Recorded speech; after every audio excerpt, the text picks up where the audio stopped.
Chapter 119. The dagger was only the size of a palm, with a double-edged blade. The workmanship was not exquisite, and there were no decorations on the handle. No matter how one looked at it, it was just an ordinary weapon. Thea played with the dagger in her hand for a while, but she did not see anything special about it. She did not know if she could bring it out, so she put it on her belt and continued to search around. Time flew by, and when she repeatedly confirmed that there was nothing in the room, more than an hour had passed. There was no clock in the room, so she could not estimate the exact number. She could only make a rough estimate. Bored, she put her legs on the table and closed her eyes to rest. Just as she was getting impatient and was about to get up and push the door open, the answer scroll on the table disappeared silently like it did in the beginning. Then, when she was unprepared, an invisible flame seemed to burn from within her body. Wah! What is this ghost? She really didn't know what to do with this thing that she couldn't see or touch. She only felt that all the blood in her body was desperately rushing towards that ball of flame, and a large amount of blood was being converted into an unknown substance. Every second felt extremely long. With the inexplicable loss of blood, she felt that her ability to think was getting weaker and weaker. Her mind was blank. Who am I? Where am I now? Her body was gradually taken over by instinct, and her consciousness was slowly swallowed by the endless nothingness. When she regained her sense of existence, Thea found that she had already left the scroll and returned to the starting point. The swamp monster was still staring at her with its blood-red eyes from afar. She touched her body, and the Kevlar was still intact on her body. The dagger that she found earlier was hanging conspicuously on her waist. But she was not in the mood to care about the dagger now. She only felt that her body was sore and weak, and she had no strength at all. What happened to me, and how long has it been? The target of the question was naturally the swamp monster not far away, but her voice was a little soft, and she did not know if the swamp monster could hear her. The swamp monster scrutinized Thea from head to toe. His terrifying gaze gave her goosebumps. He slowly said, "You do have extraordinary potential. Your bloodline has been successfully activated." Thea didn't know if she had any potential. She only felt that she was about to die. Her body strength was less than 30% of its usual strength. Her breath was unstable and her steps were weak. She sweated after taking 2 steps. She checked her pulse and found that her heart rate was much slower than usual. She touched the skin on her face and found that it was no longer as elastic as before. What kind of injuries did I sustain? He wanted to use his heart to feel the so-called bloodline of the swamp monster, but he felt dizzy and his vision blurred. He could only see double. This was probably a symptom of lack of blood. The swamp monster seemed to have noticed that she was so weak that a gust of wind could blow her away, so it slowly explained. "Don't worry, this is a good thing. When you first awaken, there will be a process of purifying your blood. As for why you're so weak, I don't know either. After all, I'm not a magician." The swamp monster even made a gesture of spreading its hands after it finished speaking. However, its 5-meter-tall body did not look cute at all. Thea didn't have the energy to complain. What it said was as good as not saying anything. What a jerk. Even though she was so weak that she couldn't even defeat Director Gordon. Director Gordon. Achoo! Who's scolding me? Fortunately, she rode out on a skateboard so she could still fly back to the camp slowly. She waved at the swamp monster and was about to say goodbye. He was quite friendly to her. Judging from the size of this guy, it was obvious that he wasn't a magician. It was useless to ask. She should go back and rest early. "This is for you." The swamp monster put away the cup and took out a green fruit from the ground and handed it to Thea. "What's this?" Thea looked at the fruit. It was the size of a coconut and had an oily body. Its emerald green color reminded her of cyanide. Its surface was also covered with strange patterns. Was this edible? It wasn't a devil's fruit. Was it? Was it a logia fruit? But Thea knew that it was impossible even if she used her toes to think. "I don't know which ancestor's bloodline you awakened, but the earth can bear everything. This fruit can further awaken your bloodline. This is a gift from me.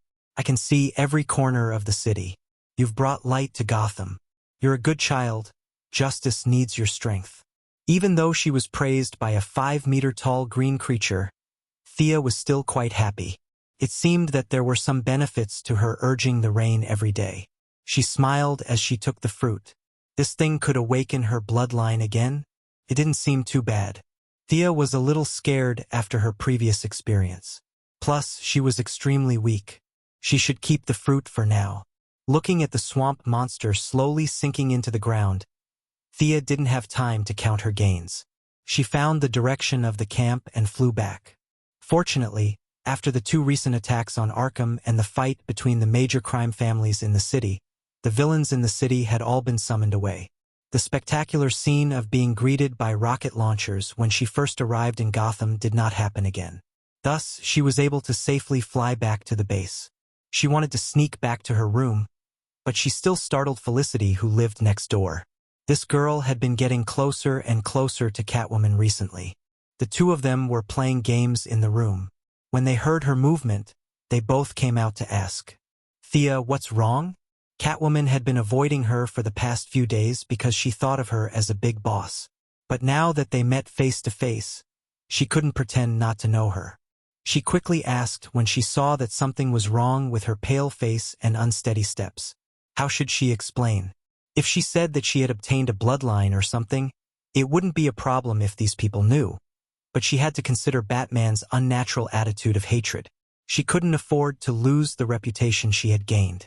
Just as she was thinking hard about how to come up with a good lie, Felicity, who always had a big imagination, looked at her for a while before she said in a tone of realization, "You're having your period? You're using so much this time." In a daze, Thea took a while to understand what she was referring to. F***CK. You're bleeding so much in one go. She had lost almost a third of her blood, but Sia thought about it and realized that she had indeed lost a lot of blood in the past few days. Although the quantity of blood she had sold at one time was a bit higher than the standard, at least it was an explanation. Although it was a bit awkward, she tacitly accepted this fact. Catwoman immediately understood what she meant. She was very enthusiastic and helped her back to her room like an old lady. Then she volunteered to boil some brown sugar water for her. Barbara, who lived nearby, heard the news and jumped out of Robin's room to help. She didn't know if she was in the mood to watch a good show or if she was really concerned about her comrade. Batman was doing recovery training. When he heard that she was injured, he hurried over. But when he saw that she was surrounded by women, he used his rich knowledge to surpass Lex Luthor's IQ to determine the specific situation and ran away. Chapter 120. For the next few days, Thea used the excuse of being attacked by her aunt to deal with everything. Needless to say, this reason was really very good and very strong. Everyone who saw her showed a bright smile, and all of them were concerned about her well-being, afraid that she would suddenly die. With her body's hematopoietic function activated, Catwoman Barbara would send her some black chicken with brown sugar from time to nourish her body. She had recovered most of her combat power and could properly sort out her gains this time. In fact, she had already received a message the night before. This message was very mysterious, as if it had suddenly emerged from her soul. There was no need to read or understand it. It was completely an instinctive skill that she had mastered. From the message, she realized that every descendant of the Merlin family would master an instinctive skill, or a spell-like ability, when they successfully awakened. This skill did not require magic, gestures, or any other external conditions. As long as one had enough physical strength, they could activate this ability. Through observation, a silver-white unicorn tattoo appeared on her left shoulder blade. Could be visible or invisible. This tattoo could be said to be a dual skill. During the day, it was a yang tattoo and would constantly absorb sunlight. When the skill was activated, it would summon a unicorn to accompany her in battle until it was cancelled. At night, the tattoo would be a yin tattoo and absorb the power of the moonlight. It could use the power of the shadows to create a clone of Thea with the same ability as her. Unicorn? Thea pondered for a moment. She opened the door and saw that no one was paying attention to her. She hurriedly closed the door and windows tightly. Thea prayed silently and concentrated on the tattoo. She hoped that the movement would not be too big. She concentrated on the tattoo and activated it. A faint white smoke flashed, and the assistant she had been eagerly waiting for landed in front of her. Sia's face was filled with black lines as she looked at this guy who was slightly bigger than her palm. If she took a closer look, there was indeed a horn on his forehead. He didn't randomly find a horse or donkey for her to deal with. The little unicorn did not even know where it was. It stood up in a daze on Thea's bed and looked around. It was a little confused when it realized that it was not familiar with the environment. It retracted its 4 hooves and looked around nervously. When it raised its head and saw Thea, it immediately relaxed and looked at her with its big eyes. Seeing that she didn't respond, it licked her hand with its tongue. It was quite cute. Thea unconsciously stroked its mane with her hand. It was so soft, and it felt so good to the touch. Looks like this guy won't be able to become a fighting force in a short period of time. Don't tell me I have to rely on it to kill the enemy. That night, she tried the doppelganger technique again, and the results made her feel gratified. This was different from a certain Japanese manga's cloning technique. This clone was also a physical entity that could attack and speak. Even if it was hit, it wouldn't turn into smoke and disappear. However, it would still deal fatal damage. Thea's fighting abilities could also be completely controlled by the physical entity. However, the equipment on her body could not be replicated. If the enemy knew the inside story and attacked the original body, she would be dumbfounded. However, the flaws did not obscure the beauty of the jade. They could be flexible. For example, one of them held a saber while the other held a dagger. They could circle left and right a few times and the enemy would be stunned. Thea once hid in the house and tested it. After the skill was activated, the stamina consumption would double. If the consumption per unit of time was 1, now it was 2. The damage received by the clone would not affect the original body. In theory, Thea would be fine even if the clone died 100 times. But at the same time, she wouldn't be able to learn anything the clone read. The two of them could only share some simple information. This could be considered as having its advantages and disadvantages. It was also very simple to increase the power of the Yang rune and Yin rune. The Yang rune could be exposed to the sun, and the Yin rune could be exposed to the moon. The unicorn would grow from a juvenile to an adult with the accumulation of sunlight. In the end, it would even grow a pair of wings and become the royal unicorn family. As long as it evolved to an adult, the two of them could merge. Thea would automatically have most of the unicorn's abilities and characteristics. The clones at night could also become more agile and intelligent with the accumulation of moonlight. It was even possible for 2 or 3 clones to be created at once. In order for the unicorn to grow up as soon as possible, Thea could proudly claim that she was also the kind of person who could strengthen herself by basking in the sun. In the future, she could add a deck chair next to Superman and Supergirl. Let's bask in the sun together. She didn't know what kind of talent the predecessors had. Yes, to save herself the trouble, she now called it a talent. She felt that this clone talent was still very suitable for her.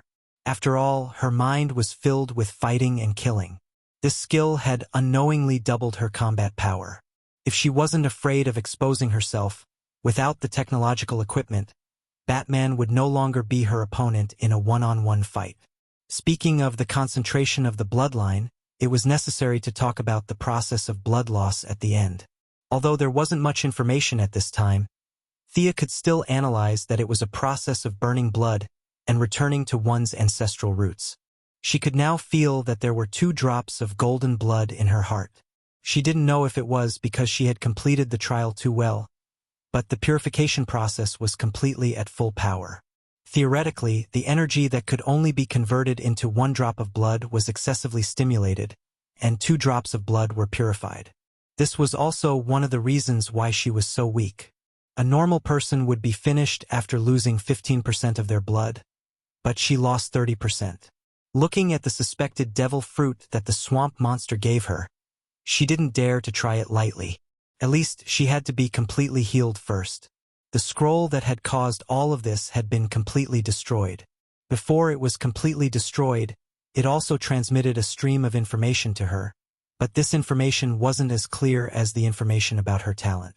The whole message was intermittent. Thea could only guess that one of her ancestors was forced to enter the secret realm because of his lover. After that, there was a lot of unknown information. In the end, he destroyed the key inheritance guide. She speculated that it might be a piece of parchment and left the world alone. It was really a sad story. Thea didn't have a trace of sympathy for this ancestor. He was the one who destroyed the assessment guide along the way, causing her to be in such a sorry state. She had to rely on guessing along the way. Other people's trials might be of normal difficulty, but hers was definitely of hell difficulty. At the same time, this ancestor who had caused so much trouble for her also sounded the alarm bell for Thea. She should still keep some cards up her sleeve. This guy was probably too arrogant, so he was targeted by someone with no bloodline, no luck, and no inheritance. If others don't have it, then why don't you keep a low profile? In the end, he was killed before he could cultivate the divine ability. If she put herself in his shoes and thought about it, if someone else had an ability and she didn't, how would she feel? She would definitely be jealous, and would definitely do everything possible to get the ability into her hands. There had been many people like this since ancient times. If this guy happened to be patient and scheming, then she could only pray that he would be able to kill her at the crucial moment. Thea instantly thought of someone who had these conditions, and she had a relationship with him after so many twists and turns. Batman, Green Arrow's good father-in-law, ninja master. This old guy didn't have any abilities, and had lived for 800 years by relying on the immortal pool. He must have seen aliens with abilities. If someone said that he wasn't jealous of all kinds of supernatural powers, Thea would be the first to believe it. Moreover, the more Thea thought about it, the more she felt that Thea was ambushed by Ninja Master in version 1.0 of the show, causing her to suffer irrecoverable injuries. After that, Thea's overall quality began to greatly decline, and she even withdrew from Green Arrow's team. Was there some inside story that she didn't know about? There were so many people around Green Arrow, Laurel, Sarah, Felicity, and a bunch of other women. They were all important, so why did he have to ambush Thea? Throughout the entire show, Ninja Master had only personally dealt with two people. One was Thea, and the other was Green Arrow. There were many doubts, and perhaps only Ninja Master himself knew the truth. Malcolm's experience was also very strange. He came to Nanderbart alone because of the death of his beloved wife, and Ninja Master began to teach him without hesitation. In just 2 years, he was promoted to the position of adjutant. With his 800 years of life experience, couldn't he see that Malcolm was ambitious? Wasn't he someone who lived under someone else's roof? All kinds of clues proved that he knew about ancient bloodlines. In some aspects, he even knew more about them than the descendants. After all, too many things had been buried by history over a long period of time. Was this also the reason why he valued Batman? The Wayne family had a long history, and their glory could be traced back to the Crusades in the Middle Ages. Just thinking about it gave him a headache. He picked up the dagger he had found in the trial.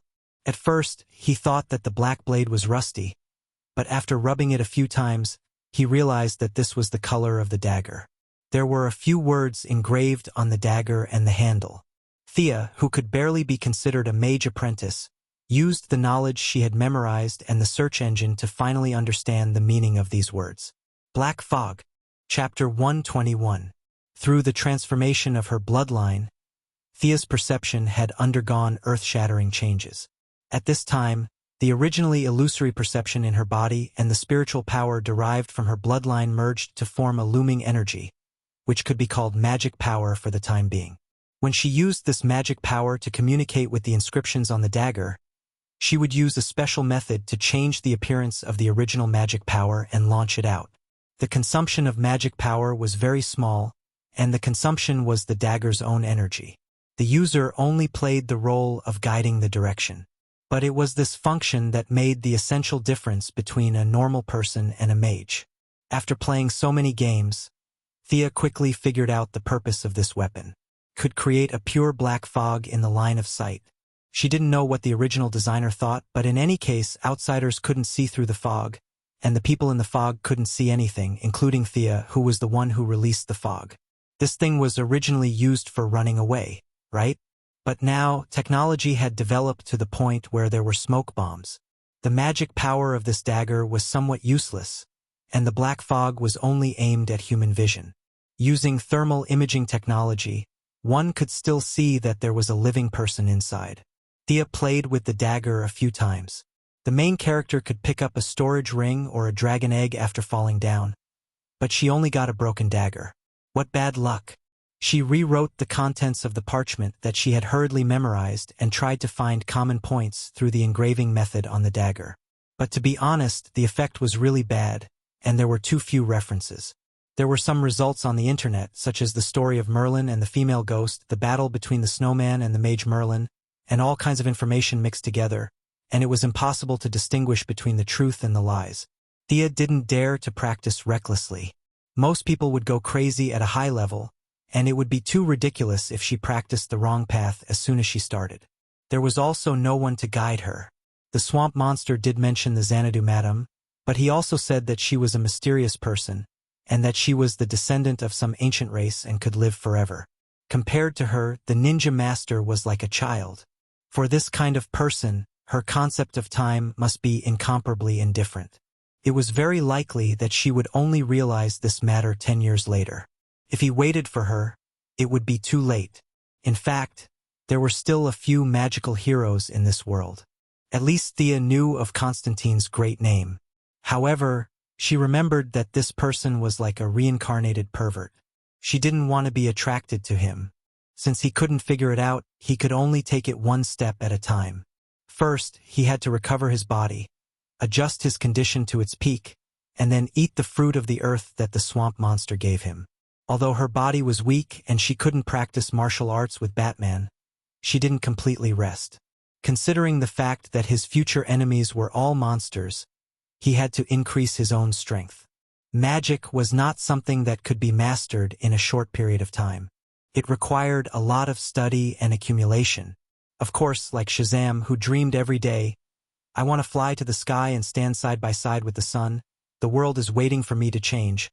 He would shout Shazam to the sky when he encountered a situation, and then a thick purple lightning would strike him, and then the originally thin and weak little boy would become a muscular magician with a height of 180 centimeters. Thea disdained this kind of quick method. What was the difference between this and the indescribable country's Lord Guan Yu? His foundation didn't increase at all, but every time he was possessed, he would consume a lot of blood essence. This method was simply stupid. If this kind of trash was still in the Xianxia world, he would be possessed in minutes.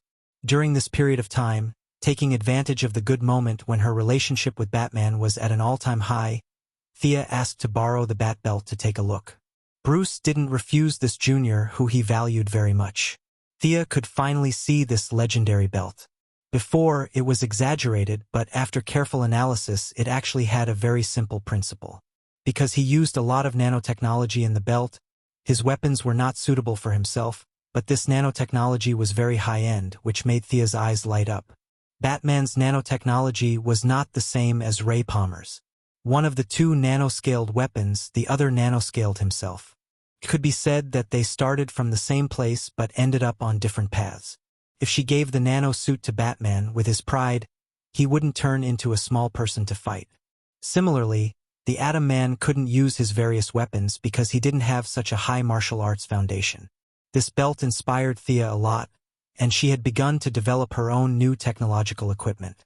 The skateboard's improvement in a short period of time was limited, and it was really powerless against a bull-like enemy like Bane. If there were only one or two of them, it would be fine, but there were a lot of strong bad guys in the United States. Her strength was already the weakest in the bucket, whether it was close combat or long-range bow drawing. Her strength had become more and more limited. After considering several factors, she set her sights on Marvel's Winter Soldier next door. Of course, she wouldn't be crazy enough to cut off her arm and replace it with a metal arm. She was going to use Batman's technology to nano the metal arm, which was usually divided into 3 parts. They were the arm ring, the bracelet, and the ring, which were all common accessories for women. No matter the occasion, wearing accessories would not be very conspicuous.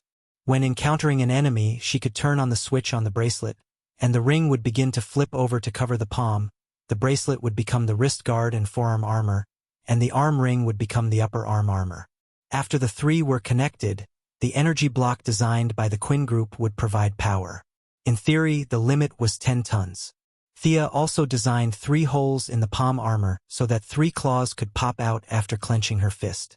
Of course, this was copied from Uncle Wolf. Considering that she might attract the attention of a ninja master, she felt uncomfortable facing bad guys with her bare hands. She couldn't always bring a sword with her, so this was a stopgap measure. As for whether it was a one-handed mechanical arm or a two-handed one, in the end, she decided to use one hand, and like Winter Soldier, it would be the left arm. Of course, she was not a brainless fan. She considered shooting arrows and guns with her right hand. No matter how clever the mechanical arm was, it would not be as flexible as her fingers. She only needed a lot of strength, and her left arm was enough. Magic could not be seen in the light now, but technological weapons were fine. She did not want to waste Batman, a great master of mechanical manufacturing. She took the design and asked him for advice. Master Bruce could only express his admiration for her wonderful ideas. This mechanical arm had a lot of conflicts with his existing equipment. He would not use it, but he could still give some advice. The two worked together to improve the overall design, combining several technological achievements of the two companies. The new design made the metal arm lighter and the output power per unit of time higher. Batman had some complaints about her design of hiding claws in the equipment and secretly attacking the enemy at the critical moment. Thea could only express her concerns, such as women wearing too little clothes in public and having no place to put their weapons. Master Bruce could not comment on her mentality of touching bad guys every day, so he could only agree with this design. Chapter 122. The group rested for 7 days. Considering the secret weapon that Talia mentioned, they had long wanted to charge in. However, they were worried that Thea, who was an important combat force, would need to recuperate, so they waited for a full week. As for whether they could go without her, they felt that it would be safer to bring her along. A few days wouldn't make a difference, so it was better to wait. During the journey, Thea even dragged them to the Wayne family's private beach to take pictures. She had no choice. She told Moira that they were going to Malibu Beach, so she had to at least take a few pictures to fool her. When she put on her swimsuit, Thea realized that she had grown a little taller. Originally, she had some scars on her body from training, but after the blood baptism, the old scars and bruises were all gone. Her skin was tighter and smoother than before. Westerners, especially women, had relatively large pores. From afar, they looked fine, but up close, their skin was not as smooth as Eastern women's. Sia's skin was now very smooth, and it was very soft to the touch, which made the other women exclaim in amazement. Previously, her appearance could be rated 90 points, but now it could barely be rated 95 points. She had also vaguely talked to Batman about it. Regardless of whether this attack went smoothly or not, she should return to Star City. Whether it was acting as Moira's mascot or her own college matters, they had all been put on the agenda. Batman obviously wouldn't say anything. It was a voluntary help. He was already grateful to be able to fight in Gotham for 2 months. Moreover, Thea had helped him a lot by getting rid of Talia, who he couldn't do anything about. 7 days later, the group charged into Arkham in the evening. Thea was initially surprised when she heard that they were going to attack at night.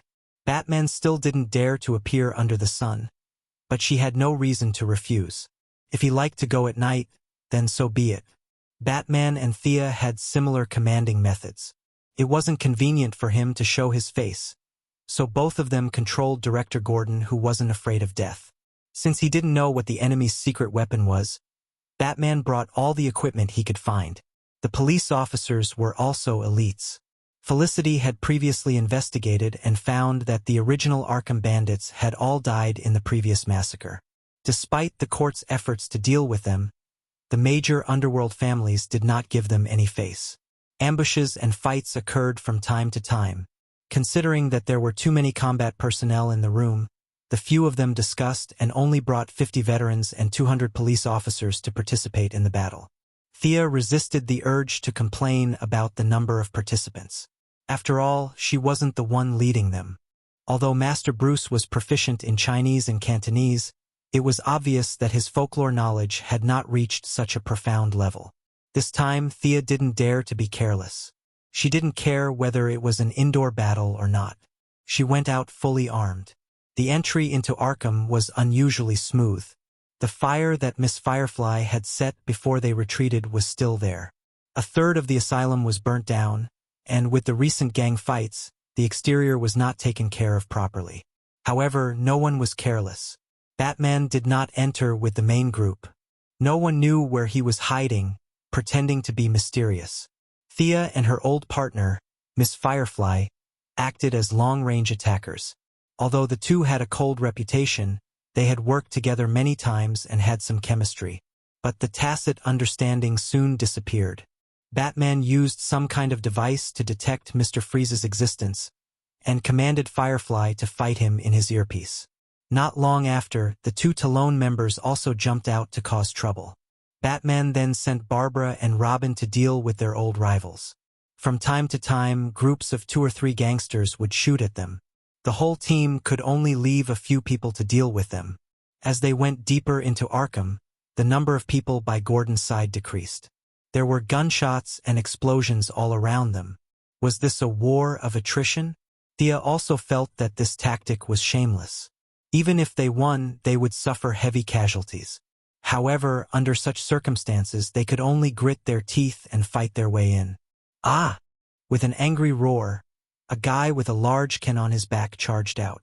He aimed a punch at Gordon's head. However, he did not manage to land the punch. A bat dart pierced his arm from the side. The dart had a barbed design similar to Thea's. Once it was pierced, it would not loosen. The end of the dart was connected to a thin string. The other side of the string was tied to a pillar not far away. If he continued to charge forward, whether he could hit the old director or not, his arm would be broken. Bane! Batman stood on top. His deep voice was transmitted into their ears through a voice changer. Thea pouted when she saw this. You were at the back of the team, right? Don't think I didn't sense your presence.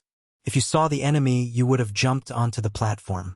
Can't you guys fight properly? Isn't it tiring for you to run so high? Why did you have to act so mysterious?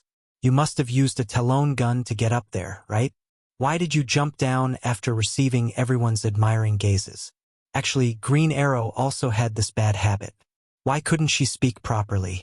Why did she have to go to the window frames, the roof, and other places that normal people would not go to? Why did she have to act like a master, as expected of the ninja master's son-in-law? Even though their appearances were different, they were still very similar when it came to acting. Leave him to me. You guys continue. There's still space under Arkham. Batman ordered through the headset and began to fight with Bane. Bane could tell that Batman did not use venom to stimulate his potential.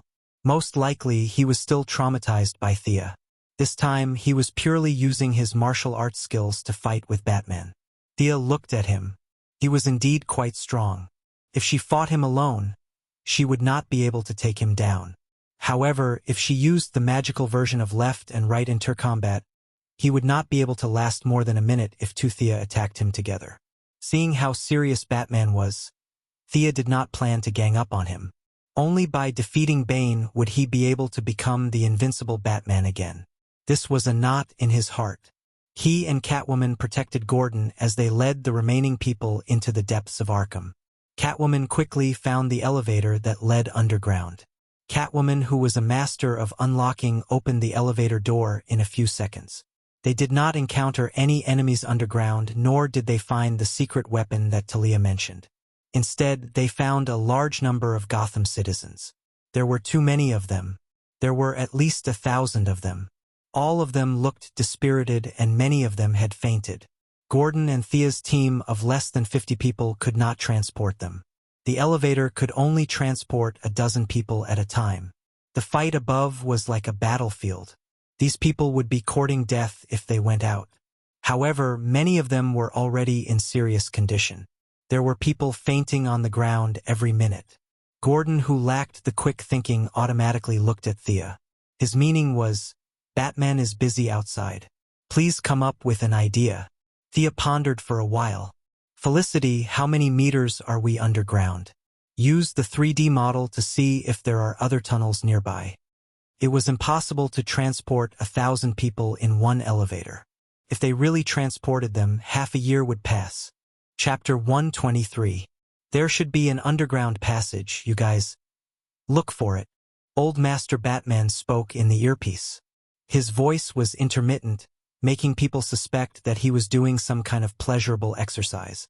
Of course, Old Master still had his integrity. He was panting because Bane was not easy to deal with. Half of the police officers were sent to look for the exit, and the rest made some simple stretchers to take care of those who had difficulty moving. Thea and Catwoman sat on the side and rested, watching the old director run around. They found the exit quickly, but it was not a broad road, but an abandoned sewer. The sewer was very wide. It seemed that Gotham used to be a city with a lot of rain. The sewer was tall and sturdy, but the dirty ground did not look like there were any signs of human activity recently. Looking at the dark and abandoned sewer, they were a little troubled. It was too dark. What if there was an ambush? It's high enough here. I'll ride the skateboard and scout. Thea, as the one with the highest combat power, could only take on this difficult task that no one knew about. Catwoman was a little embarrassed, but she was not as agile as Thea. She reminded her to be careful, and the two girls hugged gently. I'll go in first, wait for my signal. Thea took some kindling and a torch, called out to them, and entered the sewer alone. After a while, when they could no longer see her, she activated her own blood mark. Clone technique. A lifelike shadow floated out of her body, and in less than a second, the shadow was completely materialized. It was dressed exactly like her, and looked at Thea vividly. It was a strange feeling. The same body, the same thoughts, but different perspectives. It was like looking into a mirror. The clone's equipment could also be changed, but the effect was really speechless. It was just an empty shell. Thea tried the sword that the clone carried, but it was not as sharp as a nail clipper. She canceled all of them and passed the torch over. Thea's original body was still on the skateboard. She pointed into the distance and ordered, "Go scout!" The doppelganger curled his lips in a very human-like manner, took the torch and moved forward. That's a lot safer. Thea followed behind him slowly. She would never put herself in danger. If it wasn't for this secret technique, she would never do such a dangerous job. After walking for less than 10 minutes, Thea also sent a signal to the people behind her. Although the smell was bad, there was no danger. "Selina, you stay at the back. I'll take the lead." The old director thought highly of the meticulous Catwoman. Although he was almost 60 years old, he still had the spirit of taking the lead. He ordered a few police officers to take the lead, and he himself followed closely into the abandoned waterway. Although Thea lit some fire sources to provide illumination along the way, there were too many people in the team. They were busy for 20 minutes before the whole team entered the waterway. Catwoman saw that there was no one around and quickly followed them. Most of the Gotham citizens who were captured were young and fit. Even though they had been imprisoned for a long time, they were still physically strong. Now, to escape for their lives, those who could still move were running at top speed. It was very quiet in the earpiece. The heroes were all silently dealing with the enemy. Catwoman was still a little dissatisfied with their speed. Just as she was about to ask how long it was before they reached the surface, "Aya!" Thea's voice came from the earpiece. The few of them were a little surprised and quickly asked what happened. "Oh my God! I'll lure it away. Hurry up!" Boom! Boom! Thea was halfway through her sentence when she was drowned out by all kinds of violent sounds. What happened? Catwoman, who was the most idle at the moment, quickly asked. However, no one answered her. "What are you guys planning?" Batman shouted angrily at Bane. Bane only laughed coldly and did not move at all. He took advantage of Batman's weakness and punched him a few more times. Batman had no choice but to focus on the enemy in front of him. The few of them were still trying to figure out what was going on when they heard a muffled sound not far away. Both the surface and underground were greatly shaken. Hiss! This time it was Felicity's voice that came from the remote monitoring. Thea blew up the surface. It seems like she blew up the city's gas pipeline. Something is chasing after her. What could be chasing after her? This thought appeared in the minds of the few of them. It was no wonder that they were surprised. There were not many enemies in Gotham that could beat up the fully armed Thea. "Oh my God!" Felicity exclaimed. "A 3-meter-tall humanoid monster is chasing after her." Even though she explained, it was no different from not explaining at all. The few of them still could not figure out what was going on. Phew, this guy is too strong. I'll lure it out of the city. You guys hurry up and come out. Thea finally caught her breath and briefly introduced the situation to the few of them. She was really caught off guard just now. She was in a daze 10 meters behind her doppelganger. Suddenly, she felt her doppelganger disappear. Then, she saw a 3-meter-tall humanoid monster with a green body appear in her line of sight. European and American sewers were generally built very high. Therefore, whether it was the 3-meter-tall enemy or the floating Thea, it was not too difficult. However, Thea wished that the sewers were built shorter and narrower. The enemy's muscles were as hard as iron. Its skin was gray, and its white hair was draped over its shoulders. The scarlet eyes were staring at Thea. "Solomon Grundy? Are you kidding me?" Facing this giant zombie that had been dead for more than 100 years, Thea was completely dumbfounded. This guy shouldn't have come out now, right? It was said that it was as strong as Superman. Would he be able to defeat him? Of course not. Thea understood. This should be the secret weapon that Talia mentioned.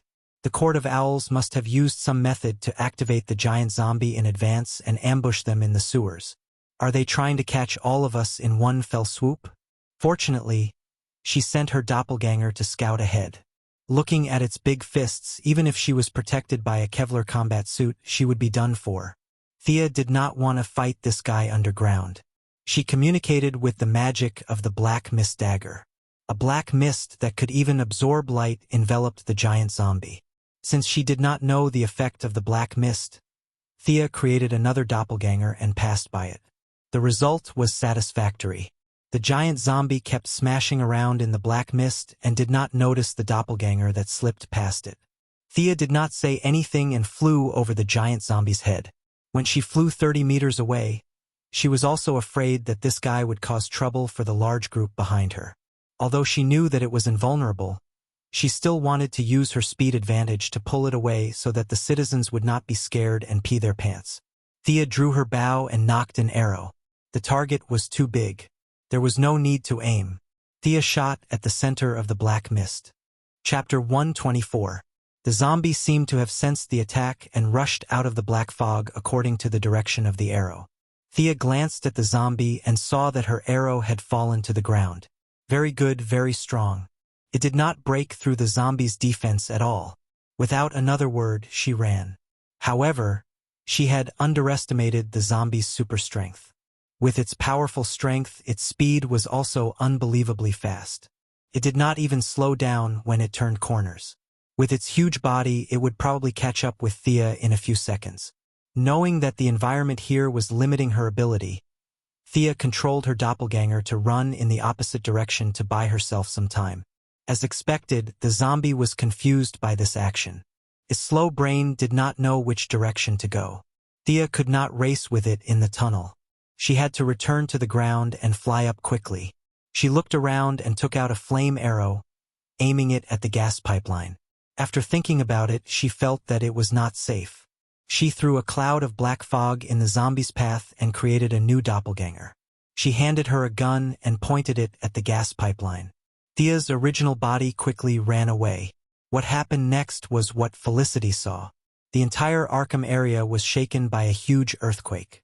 The original location of the pipeline was blown into a huge hole that was 20 meters deep and 30 meters wide.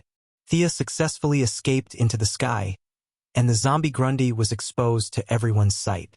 Thea shot 2 more arrows with a frost arrow and a flame arrow, but the results were close to nothing. The zombie was not only invulnerable to weapons, it was also impervious to fire and water. Furthermore, it was extremely strong. Other than not being able to fly, it had almost no weaknesses. Thea did not dare to fly too high or too fast. She only wanted to pull the zombie out of the city. Whether she asked the swamp monsters for help or the remaining heroes to gang up on it, there would be room for her to use it. She also told Uncle Batman about the situation here. Batman and Old Gordon approved of her plan to pull the monster out of the city. However, when they heard that there was such a strong monster in Gotham, they did not believe it. Fortunately, Batman was knowledgeable, calm, and experienced. He reminded Thea to be careful and said that he would be there soon. Thea wasn't expecting much from him. Bane wasn't easy to deal with. He should be able to win, but if he wanted to kill him immediately, it would be a dream come true. It was better to rely on oneself than on others. Thea was afraid that this guy would go back and attack those that couldn't fly, so she had to slow down and shoot a few arrows from time to time. Although they couldn't break through his defense, it was better than doing nothing. Through continuous probing, Thea felt that Grundy was not as powerful as the legends made him out to be. Or rather, he was brainless. Although Grundy was a zombie, he was intelligent. However, the guy in front of her did not seem to be intelligent at all. He was dragged around the city by her clumsy provocations. One flew in the sky while the other ran on the ground. Soon, they were out of the city and arrived at the southern swamp that changed Thea's fate a few days ago. After circling the swamp twice, Thea didn't know if the swamp monster had left or if it felt that it couldn't defeat them and didn't dare to come out. It was as quiet as a wasteland. She had no choice but to continue circling Gotham. To the east was the sea. Thea tried to pull Grundy for another 10 minutes. This guy wasn't that stupid. After entering the sea, it ran back when it realized that it was seawater. She had no choice but to pull it to the west while calling for help from her friends. The first to arrive was the military helicopter from Heaven's Eye Society. They couldn't make a move in the city, but now that they were in the suburbs, they had nothing to worry about. 8 anti-tank missiles hit Grundy accurately. The smoke dispersed, and the zombie roared at the helicopter as if nothing had happened. The pilot of Heaven's Eye Society almost fainted. Now you know fear? I dragged this guy for a marathon. Do you think it was easy? Of course, Thea couldn't sit back and watch her allies die. She shot a few more ice arrows to attract the zombies' attention. At this time, Batman was burning with anxiety as he listened to the battle in the distance. However, Bane had learned his lesson this time. He didn't use venom to strengthen himself. Instead, he relied on his extraordinary skills to entangle Batman and try to keep him in place. There was a difference in skills between the two, but it wasn't big. Last time, Bane's sudden burst of strength had tricked Batman and led to the backbreaker incident. Therefore, this time Bruce was very conservative.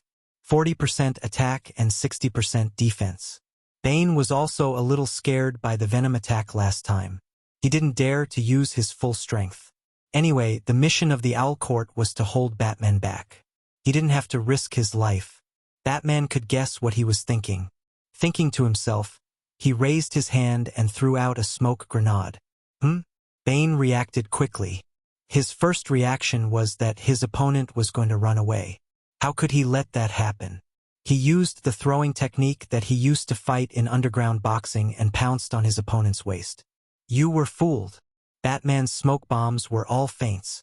He had already expected Bane's pounce. His left hand slammed forward, grabbed the breathing mask on Bane's face, and tore off the mask with force from his wrist. The severe pain made Bane run out of the smoke range in a few steps. His mask wasn't put on. It was surgically connected to the facial nerves. Now that it was violently removed, the nerves were seriously damaged and affected the operation of the brain. For a moment, he was muddle-headed. Batman saw that his face was covered in blood. His eyes were cloudy, and most of the skin around his mouth was torn. He knew that he had won. He pounced on him and gave him a good beating. He tied up his old enemy with his own special rope and hurriedly called Thea to ask her about the situation. Thea's situation was definitely not good at this time, but it wasn't that bad either. After all, the big zombie couldn't fly, and the power of the skateboard was almost endless. In response to Uncle Bat's question, she also said that they should think carefully before they come. This guy was invulnerable. If they wanted to take pictures as a souvenir, they should wait. At this time, her cooperation with the Heaven's Eye Society's military helicopter was not bad. Like a relay, they pulled the big zombie from the south to the west. Now, they were moving towards the north. In the communication channel, she could only say that they could still hold on. They should think of something quickly. After asking for her location, Batman didn't look at his comrades. He quickly got on his Batfighter. His equipment had a GPS. He had already found it a few days ago when Bane was in seclusion. The supersonic Batfighter quickly rushed to the battlefield. He was shocked when he saw Solomon Grundy for the first time. This thing didn't look like a laboratory product. It looked more like a natural product. How could there be such a thing near his own Gotham? He believed what Thea and the others said about it being invulnerable. However, in order to test it himself and obtain more data, he still fired a dense rain of bullets with the autocannon. Chapter 125. The Batfighter could be considered as the most advanced aircraft on Earth. It was fast, powerful, and easy to operate. In the future battle of Dawn Justice, even Doomsday would not be able to catch up with it at full speed. Now, facing Grundy, the Batfighter could completely crush it in terms of speed. Even with Thea's extraordinary dynamic vision, she could only see a series of shadows flashing past. After that, the Batfighter opened fire rapidly, and a large number of bullets rained down on the zombie's head, eyes, heart, and other vital points. Solomon Grundy was completely defenseless against the Batfighter that appeared out of nowhere and was howling in pain. The intense fire lasted for half a minute, and bullet shells fell to the ground like raindrops. Metal bullets, fire bullets, armor-piercing bullets, and all kinds of bullets rained down on the zombie. From time to time, there were some explosions and Grundy screams that reached Thea's ears. She was indeed poor. Uncle Bruce had spent at least a few $1 million in 30 seconds. He was really a man. The scene was filled with smoke and flames. The few of them flew further away and carefully observed the Batfighter. Roar! The zombie staggered out of the smoke. It could be seen that the various bullets had caused some damage to it. Its right eye was blinded, and its arms and shoulders were damaged to varying degrees.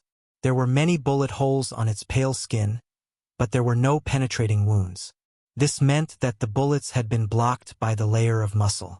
There was not a single drop of blood on the wound, and it was still squirming, trying to repair the bullet holes.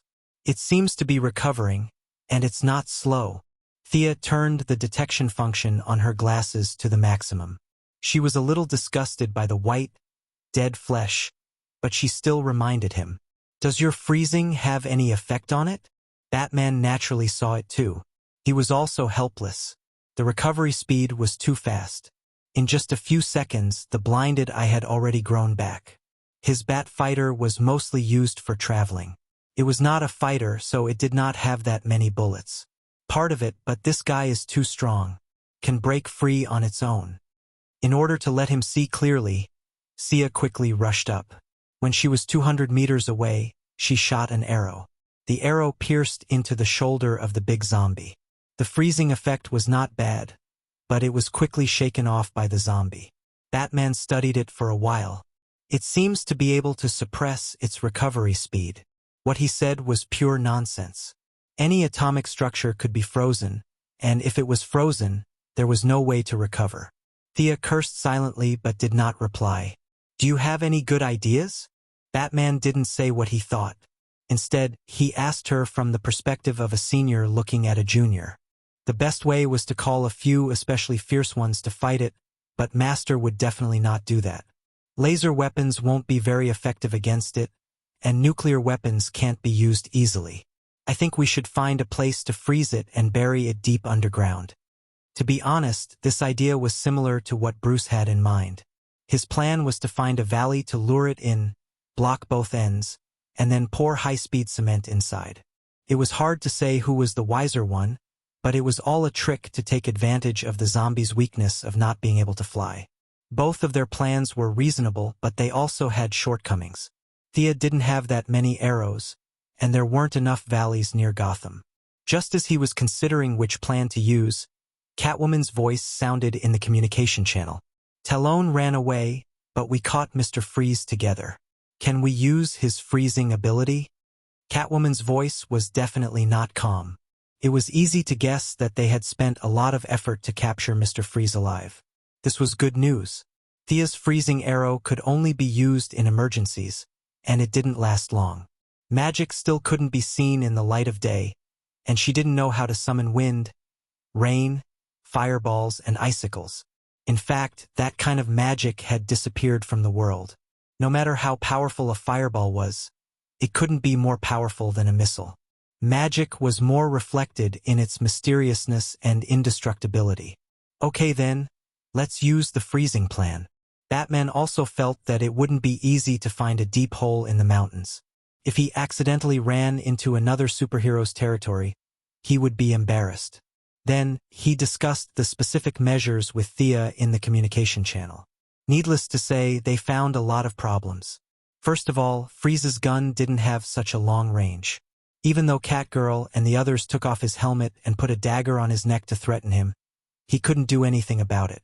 The gun only had a maximum range of 50 meters. It wasn't designed for combat. To be honest, the distance was very close. Grundy's super strength was too great a threat. A random car sign or something like that would be very lethal. 50 meters was a distance that even Thea didn't dare to get close to, let alone Mr. Freeze, whose reaction speed was ridiculously slow because of his freezing ability. This was just asking him to die. Batman definitely wouldn't be so inhumane. Mr. Freeze wouldn't be stupid enough to rush up and kill himself. How do we limit its ability to move? This question was in the minds of the two. In theory, using the principle of heat expansion and cold contraction, Thea's frost arrows, flame arrows, and occasionally high-strength armor-piercing arrows could cause considerable damage to the big zombie. The atomic structure of the fluctuating temperature was very fragile. No matter how strong the big zombie was, it was still a carbon-based creature. It hadn't become some kind of conceptual existence. By the same logic, Batman could also cause damage to the big zombie if he didn't care about the cost. But the two billionaires both chose to think of another way because this was a move to throw money into the water, and they wouldn't consider it until the last moment. I've caught Dr. Hugo from the mental hospital. He said that this zombie was fished out of the river because of the rising river. His consciousness hasn't awakened. It's just a virtual personality that they forcibly instilled in it to control the body. Director Gordon timely shared the information he had collected. However, this information wasn't of much help to the current situation. Thea had long felt that Grundy wasn't as strong as the legend said. It looked silly. When she heard that the river was rising, she couldn't help but feel a chill run down her spine. Is this the hidden boss that I summoned by the rain? Thea listened to Director Gordon with an indifferent attitude. She had to admit that the Court of Owls had some tricks up their sleeves. They were also afraid that they couldn't control the big zombie. They combined the strengthening radiation technology with brainwashing to create a virtual personality to control the big zombie's body. However, this virtual personality was too weak. Or rather, Grundy's body was too strong. After controlling it for a short period of time, it caused a serious loss of control. They had no choice but to leave Arkham in a hurry, leaving the big pot to the heroes who followed closely behind to deal with it. This was a classic case of kill without Barry. Chapter 126. In the end, they decided that the two of them who could fight in the air would cripple the zombie, and Mr. Freeze would go up and spray it. Uncle, what if we don't succeed? Do you have a backup plan? Thea still felt that the idea was not solid enough. After all, the more detailed the plan, the lower the chance of success. Even the slightest mistake could cause the entire plan to collapse. Many villains had grand plans, but it was easy to destroy them. Batman was silent for a moment. I've called for backup. Don't worry. Oh, you're so arrogant and you're calling for backup? I'll believe you for now. Seeing that Thea was silent, Batman went through the entire plan in his mind. When he felt that there was no problem, he calmly gave the order. Selina, bring Mr. Freeze and come here as soon as possible. Thea, delay it for a few more minutes. I'll go find a suitable place. As he spoke, he started to check the information on the Batfighter, but he soon found that his password could not be used to access the satellite. Oh, I've checked it for you. There's a natural cliff in the northwest corner. If you lure it to the bottom and blow it up, it should be able to trap it for a while. Only Miss Felicity Smokey could find the information so quickly. Batman could only maintain his principle towards women, which was to pretend that he didn't know that she had hacked his satellite so blatantly. Thea had the urge to cover her face. Wasn't it a little too much to hack the satellite in front of the victim? She did not know that Felicity had kicked Bruce's access out without even looking at the name. Otherwise, it would be even more embarrassing. Batman did not have much to complain about this energetic girl, but with a strict attitude, he still told Thea not to let the zombie escape. He quickly went to the site to investigate. When he arrived, he found that the terrain was quite suitable. The cliff was about 10 meters high, and the joints were not very thick. He could easily break it with his autocannon. As long as he lured the zombie to the bottom of the cliff, he could make the whole mountain collapse. The falling rocks should be able to trap it. He operated the bat fighter and circled around the area, confirming that there were no signs of living creatures nearby. "Bruce, we have a situation here." Catwoman's voice was full of resentment, as if she was not doing her job well.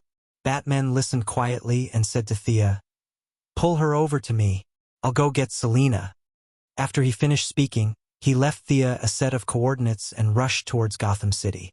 When he saw Mr. Freeze, he almost couldn't recognize him. Not only was he unkempt, there were also many slapping marks on his face. They were especially obvious on his pale face. A group of people stayed in the cold room. Only Catwoman was wearing a coat and holding a dagger to his neck. The rest of the people were also freezing. People who were frozen couldn't leave the cold environment. If he went out without a helmet, he would die. Catwoman didn't dare to let him wear a helmet. Both sides were troubled by the reality. However, this problem was too simple for Batman. He took out an unknown object from his belt and threw it into Mr. Freeze's mouth. "Plastic bomb. Put on your helmet and follow me." At the same time, he handed a remote control to Catwoman. "Keep an eye on him." Mr. Freeze touched his neck.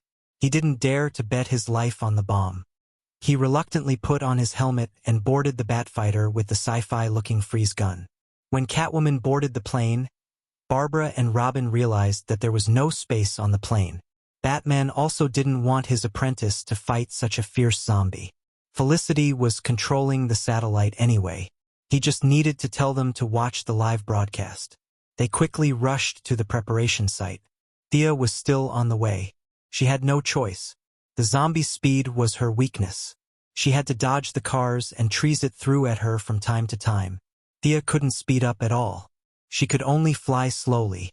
Batman stopped the plane and went to the side of the cliff with the grappling gun. He set up a large circle of bombs and threw a remote control to Catwoman. He made eye contact and left the two at the scene. He flew to Thea alone. Mr. Freeze looked at the two remote controls in Catwoman's hands. His eyelids kept twitching. "Sister, you won't make a mistake later, right? Please don't make a mistake." At this time, Thea was still pulling the zombie's aggro.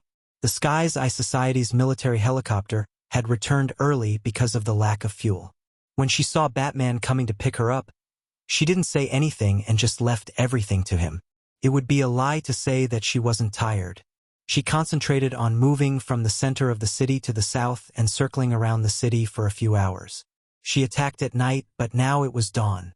Not to mention the consumption of arrows, she was not as focused as before. She was still in this state after the awakening of her bloodline. With the help of the sun rune, she could more or less absorb some sunlight to recover her strength. Otherwise, she wouldn't have been able to hold on. She flew quickly to the preparation site. This was the first time that Thea saw Mr. Freeze up close. Their eyes were definitely not friendly. Last time, her canister plan didn't cause much damage to Mr. Freeze, but all his armor and weapons were destroyed. This time, he was wearing an old model. He was not afraid of frostbite because of his special body, but he couldn't avoid the freezing effect. Ordinary people could defrost by heating, but he couldn't. He couldn't even touch it at room temperature. He could only defrost it in the freezer. What kind of environment was the freezer? The defrosting speed was as slow as a tortoise's. Luckily, he had a special body, so it took him 10 days to get out of the ice. His chest was stuck to his back, and he almost starved to death. Thea didn't know about his painful experience. She was just curious about his armor and freezing spear. She secretly thought that she must study his equipment carefully when he was locked up. Bang! The sound of air exploding from afar woke up the three people who were silent. "Is that a bird?" "Catwoman, who was naturally sensitive to fish and birds, asked curiously. "That's an airplane." Mr. Freeze, the cryogenic scientist, despised Catwoman's ignorant and incompetent look. "That's Superman." Felicity, who was remotely controlling the Wayne family's satellite, immediately discovered the identity of the intruder. She screamed like a die-hard fan, her voice so loud that it made everyone's eardrums buzz. Thea was speechless. "That's enough. Can you not be so exaggerated?" The person who came was wearing blue tights with a Biggs logo on his chest and an obvious red cape. It was obvious that he was Superman. His face was strong, and his expression was full of sunshine. He seemed to be the embodiment of positive energy. He stayed in the sky far away and didn't come down to greet them. Sia felt a lot more at ease now. Both of her legs were still there. Wouldn't that little zombie fall into the bowl with a handful of her hands? Thea's sharp spiritual power sensed a strong sense of peeping. She looked up at the sky reflexively. That sunny guy was looking at her with shining eyes. "Damn, I just said hello, and you're peeping at me. What is he looking at with his X-ray vision? This guy doesn't have any weird fetishes, right?" Thea subconsciously hugged her shoulders. Chapter 127. After thinking for a while, she understood that this guy was not using his superpower to look at girls. He must have noticed something strange about her and took a peek. Sia harumphed heavily. Her secret had been discovered, and there was no point in hiding anything when dealing with this group of cheaters. Her golden blood was so obvious that it would be difficult for her not to be discovered. Next time, her combat uniform had to be equipped with an X-ray protection function. There were too many people with X-ray vision these days. If she met a few perverted ones, she would be at a disadvantage. However, when she glanced at Superman in the sky, she saw that his face was full of uncertainty. In the end, he did not say anything.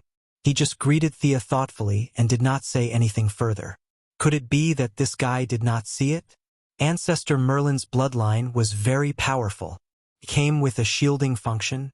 Thea did not know if her guess was right. She thought to herself that she should try to get some information out of Big Chow later. Thea's thoughts aside, in less than 5 minutes, the few of them saw a small black dot on the horizon gradually approaching.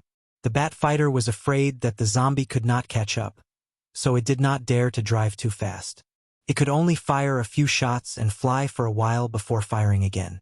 To be honest, this made Batman feel a little uncomfortable.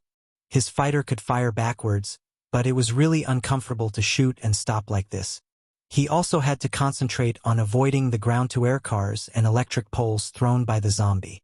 He could only admire Thea for being able to pull him along for a few hours. "You guys hide here well. I'll go take a look." No matter how agile the bat fighter was, it was not as agile as a skateboard. It was true that a small boat was easier to turn around. Thea could see Batman's dilemma.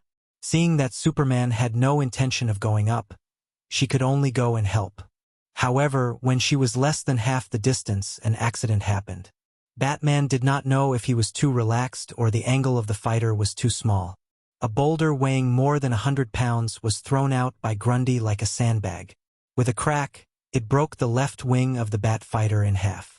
Looking at the bat fighter spinning and crashing into the ground, Thea hurriedly raised her speed, found a good landing spot, and shot 4 entanglement arrows into the ground. As it turned out, the anti-jump-off spider webs that Dr. Hoffman had designed to save people who had committed suicide were very useful. Under Superman's surprised gaze, the bat fighter was caught by 4 layers of dense spider webs. Thea hurriedly flew over and rescued Uncle Bruce, who had treated her quite well. At this time, Batman was wearing a black helmet, black armor, and black cloak. Even the skin on his face was black. He was purely embarrassed and angry. He had lost so much face in front of his old rival. In his heart, he secretly cursed himself to increase the bat's sensitivity by 300% next time. Due to the failure of his mech, the original plan of digging deep into the ground and burying them had to come to a temporary halt. At least, these few people could not carry out the plan. Fortunately, the reinforcements who wanted to laugh at their old rivals finally decided to step in. Superman did not act rashly. Instead, he used a long-range attack to test his opponent's strength. Two orange-red lasers shot out from his eyes and directly hit the big zombie. The big zombie, who had been attacked by the lasers, took 2 steps back. It let out a deafening roar at Superman. Ignoring the lasers on its chest, it picked up a huge rock on the ground and threw it out. Superman, who could move faster than the speed of sound, would definitely not be hit. He nimbly turned around in the air and dodged the rock. He focused on the outcome of his battle. The development of the situation was somewhat beyond his expectations. The heat rays that had always been effective did not cause much damage. At the same time, the enemy's strong self-healing ability also shocked him. Was this guy really an Earthling? This self-healing speed was almost on par with us aliens. Superman believed in the principle of not fighting blindly if he could kill, so he did not waste any time. He pulled his left hand back to his waist and raised his right fist high. Then he rushed towards Grundy. The distance between the two of them instantly shortened as he flew at supersonic speed. Although Grundy had been brainwashed and could only move by instinct, his body's natural reaction was still there. Facing this punch, he did not retreat. Instead, he roared and raised his huge fist to meet it. Boom! There was a loud explosion at the place where the two of them collided. The huge force squeezed the air in all directions. The trees and rocks that were closer to the two of them were instantly smashed into powder by the powerful shockwave. Catwoman and Batman were experienced and had already found a place to hide. Thea also quickly increased her altitude to avoid the powerful shockwave. This kind of strength was too unreasonable. No wonder Batman did not like Superman. You have such great strength. You make us, who have worked so hard to train in martial arts, feel ashamed. No matter how good we train, it's useless. Thea thought that she was broad-minded, but this was the first time she had seen such an inhumane battle. She was so King jealous. This showed the importance of reincarnation. Fortunately, Superman was not omnipotent.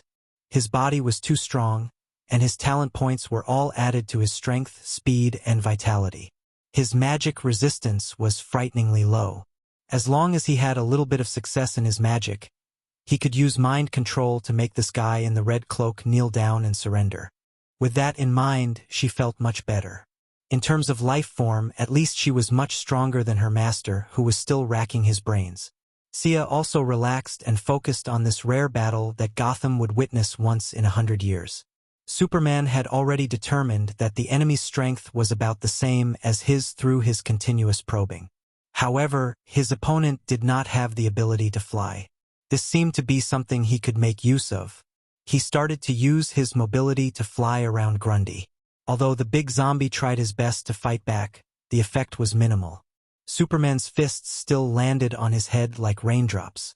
The battlefield of the two became bigger and bigger. Trees and mountains were destroyed by the aftermath of their attacks.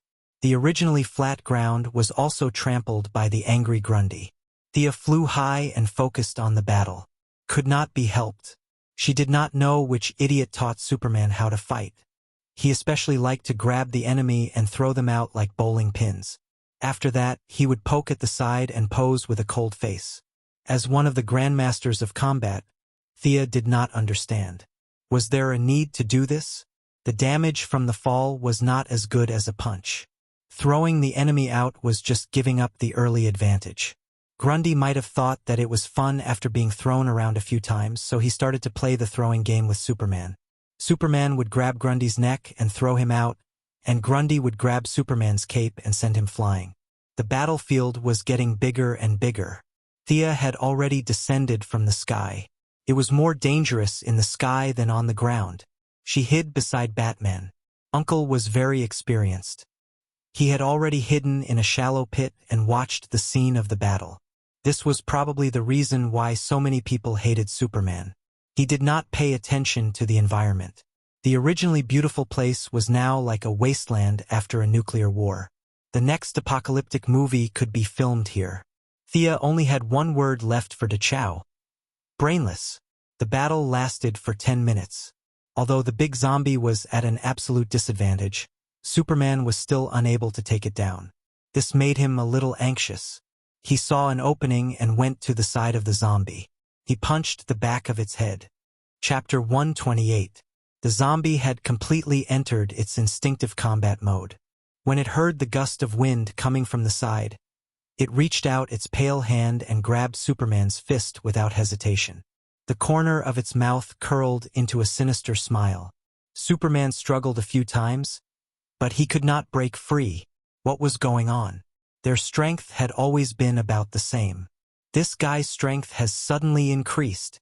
He shouted at the few of them. In his impression, this big guy must have been created by some ambitious human scientist. Gotham and the rest should know something about it. However, Batman and the rest had always been running around. They had never fought so openly before. How would they know why? Fortunately, Thea vaguely remembered that the zombie had something that looked like withered ash. She carefully observed Grundy's surroundings. There was indeed a faint gray fog surrounding him.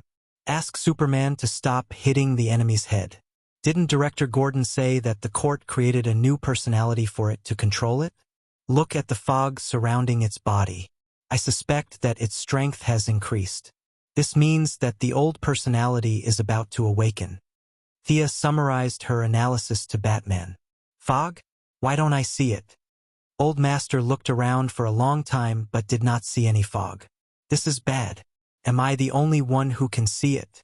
At that moment, two little people appeared in her mind. The black Thea grabbed the white Thea and slapped her. Slap, slap, slap. Who told you to talk too much? Who told you to talk too much? Thea wiped the non-existent sweat from her forehead and did not say anything. Batman looked at her with confusion. Then let's use our method to imprison it. After that, he picked up a device and whispered a few words. Superman was stunned for a moment. He then changed the angle of his attack and started hitting Grundy's legs. Oh, you two even have a special communication channel. Thea thought to herself. Their friendship was really strange. They were fighting against each other and cooperating at the same time. Batman whispered a few more words. Then he turned to Thea and said, "Bring Selina and the rest up there and freeze it." Okay. Thea did not say anything else. She pulled Catwoman and Mr. Freeze and flew towards the demolition site. Superman had given up on the zombie's head after receiving their instructions. Instead, he attacked the zombie's legs and arms. The gray fog that was about to take shape seemed to be restrained by something. It retracted back into the body intermittently. In terms of strength, Superman had the upper hand again. Superman at full power was not just for show. With punches, kicks, and heat rays, Grundy's limbs were broken like a sandbag. No matter how strong his recovery was, after such a long battle, the speed of his cell repair inevitably slowed down. "Come over here." Sao, who was radiating sunshine, waved at the people on the skateboard. "Hurry up and get down." Catwoman ordered Mr. Freeze as she gestured with the remote control. Although he was very unwilling, Mr. Freeze had no choice but to jog and jump off the skateboard. Catwoman was not satisfied with his dragging speed. She even kicked him hard. When he got close to Grundy, he did not care about its roaring mouth. He aimed at the zombie's head and pulled the trigger. Visible frost quickly covered the zombie's skin. Mr. Freeze also knew that if the zombie escaped, the two flying in the sky would not be afraid. He would be the first unlucky one since he was the closest and the slowest. Superman also had frost breath. Perhaps in consideration of the overall situation of the cooperation between the two sides, he breathed out frost breath after Mr. Freeze. Seeing that they were so lively, Sia also shot a frost arrow in the spirit of killing people. Mr. Freeze was very motivated. Without Catwoman's urging, he spat out the frost gas. Occasionally, he could hear the zombies' muffled roars. He was so scared that he did not dare to relax. He kept changing his angle and froze the entire ground. He only stopped when the air in the pressurized barrel was completely exhausted. He took a few steps back and watched the development while panting. Batman was not idle at this time. He changed the Batfighter with half of its wing broken into a Batcopter. He pulled a square metal box from Wayne Enterprises that was 10 cubic meters in size. It was made of solid tungsten and could withstand a temperature of 3,000 degrees. He covered the frozen zombie with the box. After that, he poured a stream of high-speed cement into the gap in the box. Looking at Solomon Grundy gradually being buried and disappearing, Thea felt a little pity. As a beginner sorcerer, she felt a very strong power from the zombie. This power was not the power of the body, but something of a higher level. She could not explain it clearly. If she could study it, she believed that it would improve her ability. Unfortunately, now was not the right time. It was not good to do anything in front of Batman and Superman. Moreover, she was very weak. Even if she obtained the power from the zombie, it might cause more trouble due to her lack of control. "You are? Sister Kara Danvers?" Superman flew to Thea and asked in an uncertain tone. He always felt that this girl was very strange. His X-ray could not see through her at all. All kinds of abnormalities could not be seen by others, but he could see a lot of sunlight entering Thea's body every minute and every second. After coming to Earth for so many years, this was the first time he saw someone who could absorb sunlight. Because he could not see how he looked when he was basking in the sun, he was not sure if Thea's reaction was the standard reaction of Krypton. From the sunlight, he naturally associated it with his cousin Kara Danvers, whom he had not seen for many years. Batman, who was originally in a daze on the side, suddenly pricked up his ears. "What do you mean? You and Superman are also relatives? Also, you are Talia's sister. Does this mean that Talia is also an alien?" Just as Batman was thinking about whether to strangle his son when he went back, Thea's face turned green. "No, absolutely not. Hero, you have the wrong person. How can you people randomly recognize relatives? You recognize relatives in front of Batman, and your reputation will drop by thousands in an instant. What's more, I am not. I'll leave first. Contact me if there's anything." Hearing her denial, Superman did not say anything. He coolly said goodbye to Batman and nodded at the others. With a standard takeoff motion, he broke through the sound barrier and disappeared from their sight. Batman's expression was normal as he chatted with Thea for a while. It was all nonsense about whether she was tired or not. Damn it, Thea was a little depressed. Her reputation must have dropped, but fortunately, it was not by much. She could only ask Catwoman to talk to him. If she could not do it alone, she could ask Talia to help. No matter what, she had to get her reputation back. What do we do next? Looking at the big zombie sealed in a 10 cubic meter box, everyone, including Mr. Freeze, heaved a sigh of relief. This unkillable and extremely strong guy was not easy to deal with. At least for Gotham, where victory was decided by intelligence, this big guy was too reckless. He could easily flip the table, regardless of whether it was a hero or a villain. They could not accept it. Bury it on the spot. The old master's deep voice was transmitted to their ears through a voice changer. This kind of digging and burying had nothing to do with the heroes. Gordon, who was known as the #1 bug in Gotham and could not be killed, quickly appeared in their field of vision. He brought a lot of workers and digging equipment with him. After a brief introduction, he started digging on the spot. Batman meant that the deeper, the better. Of course, Sia didn't want it to be so troublesome, but she had no reason to object. In the end, the person in charge of the construction said that since they didn't lack money, they could only dig 10,000 meters at most. They wouldn't be able to go any further with the drill. Originally, Thea wanted to take a look at the situation, but when she heard that they had to dig 10,000 meters deep, she immediately fled. Could there even be oil? How long would it take? She used the excuse of going back to rest and flew back after saying goodbye to the others. Chapter 129. "Catherine, come down and play with us." "Mom, it's so dark here. Come play with me." "TCH. I won't let you go even if I become a ghost." In a gorgeous bedroom, a middle-aged woman with a face full of fear suddenly woke up from her sleep. "No, don't come here." As the ticking sound of the clock echoed in the quiet room, she finally realized where she was. She looked at herself in the mirror, her face was ashen, and a trace of fear appeared between her brows from time to time. She rubbed her forehead. "It's the third day and I've had nightmares. I can't live in this sh*tty place anymore." She angrily pressed the call button on the bedside table. Her loyal subordinates would escort her to another safe place. However, after waiting for a full 3 minutes, It was still quiet outside the door. She could only hear her own heavy breathing. She knew she was in trouble. She took out a pistol from the bedside table and looked around vigilantly. "Hi, ma'am. Good evening." She suddenly heard a greeting. Without thinking, she shot at the window where the voice came from. The person was shot and fell to the ground, which made her sigh in relief. However, before she could calm down and think, she saw the same person appear at the window and greet her with the same tone.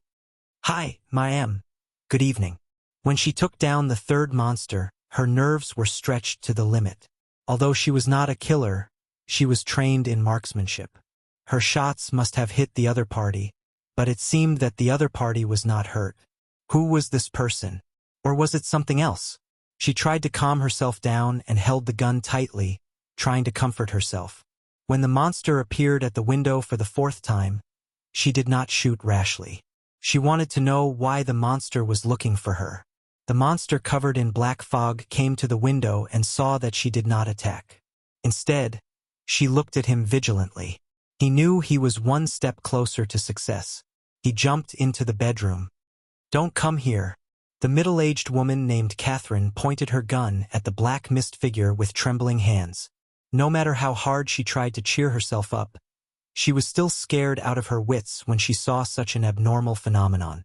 How could a normal person be shrouded in black mist? It was hard to say if this guy was even human. However, she was soon surrounded by an even greater fear. She did not have the heart to think about the black fog. The man in the black fog stretched out his smoky arm and snapped his fingers. "Give me the gun." Catherine felt that there was something wrong with the other party's IQ. "Why would I give you the gun for no reason?" However, even though his consciousness was very clear, his body couldn't help but walk to the black mist figure's side. His limbs were stiff as he handed the gun over. This abnormal scene almost scared her heart out of her chest. She felt as if a taut string in her head had snapped in an instant. Her rationality and logical thinking had all disappeared. She was finished. She had done too much evil, and it was finally the day when she could be free.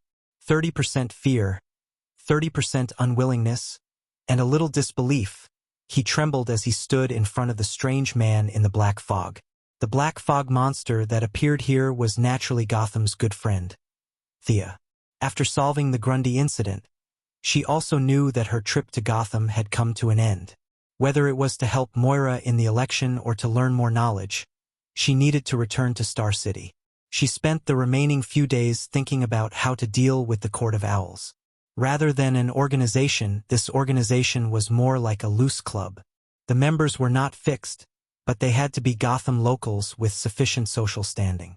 The court had controlled Gotham City from afar for 200 years. Batman had destroyed some of their strongholds when he was young, but they miraculously avoided the disaster. This time, taking advantage of the chaos in Gotham, they started to return to the forefront. Their hiding methods were not very good.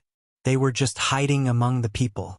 As Batman had many connections with the locals, he naturally could not find these enemies hiding in the upper echelons of society.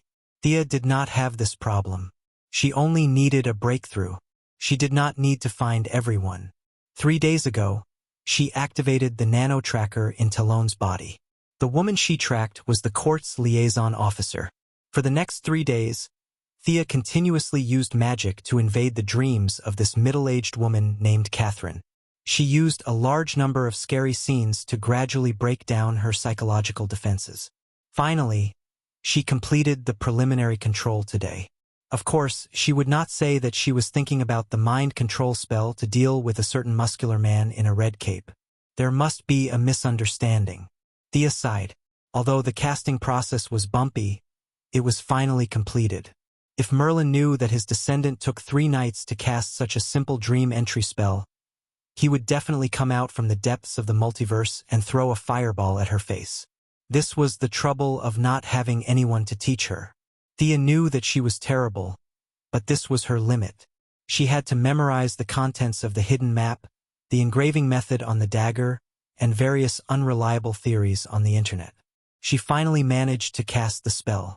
In order to make the spell more effective, She even created 3 clones to send her to her death. When she thought that she could escape, she would kick her down, causing her to completely lose her mind. Of course, this was not a spell. It was the domain of modern psychology. In order to deal with this woman, Thea used all the means at her disposal. The clones only consumed her physical strength, but the dark mist consumed her meager magical power. In order to deepen the impression, she used it 4 times. She was almost at her limit. Thea reached out a hand and placed it on Catherine's forehead. She began to read the woman's memory under the woman's blank gaze. Actually, it was not appropriate to use the word reading to describe a person's memory. Memory was not a piece of paper, but a highly layered book.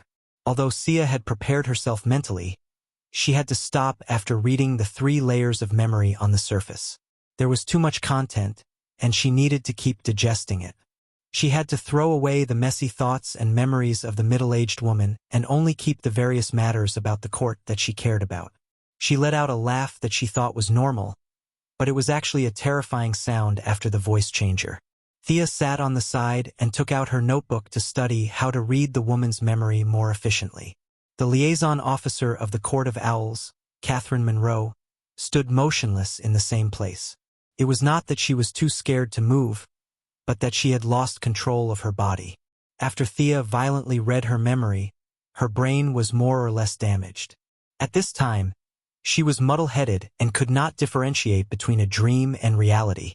Thea summed up the gains and losses and improved the reading method. Instead of the original reading method, she changed it from the original reading method to a point-based reading method. She did not want to waste any rubbish memories and increased the speed to avoid arousing suspicion if she left the camp for too long. This time, there was an accident at the beginning of the reading. Catherine's brain was filled with a lot of thoughts like, "Am I dreaming? When will I wake up?" and so on. Interesting, this middle-aged woman's mind was not completely controlled by the spell. Instead, she thought that she was still in a dream. She buried the previous few conversations deep in her heart. This was a typical ostrich's mind. She originally planned to gather the people in the court to do 1 vote and then withdraw, but now it seemed that she could do more. Thea continued to probe deeper. This time, she did not linger on the memories, but plunged into the deepest part of the memory. Soon, she found a lot of consciousness at the bottom of the memory. These were the woman's most terrifying memories, which were buried deep in her heart after being washed away by time or through psychological treatment. Thea found the memory that she used to scare her. The whole memory in her mind was dark and had a slight trace of magic. This massive memory was trying its best to devour the terrifying memories around it. When it completely wiped out the surrounding memories, the middle-aged woman named Catherine would be frightened to death. Her breathing would be disordered and her heart would stop. Of course, Thea could not let her die. This woman's will was not strong, and she was in a high position. This was a weapon that she could use to control the court. Yes, she originally only wanted to sell the hammer, but now that she saw another possibility, she immediately changed her plan.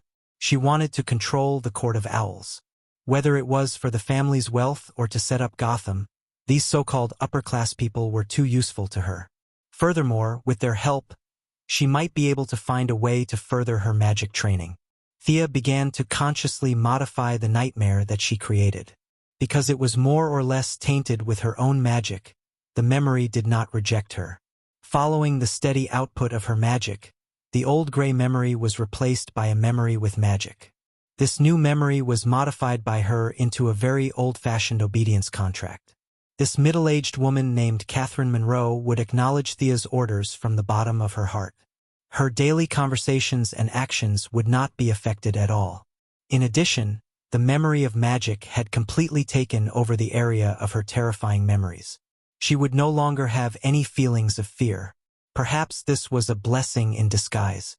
In the final stage, Thea left a small cluster of her mental strength in the deepest part of her heart. If Catherine was forcefully brainwashed, this cluster of mental strength would detonate her consciousness and turn her into an idiot. There were too many people with superpowers in this world. She had to be careful. Huff, huff. Thea withdrew from Catherine's consciousness. She had used up a lot of her mental strength.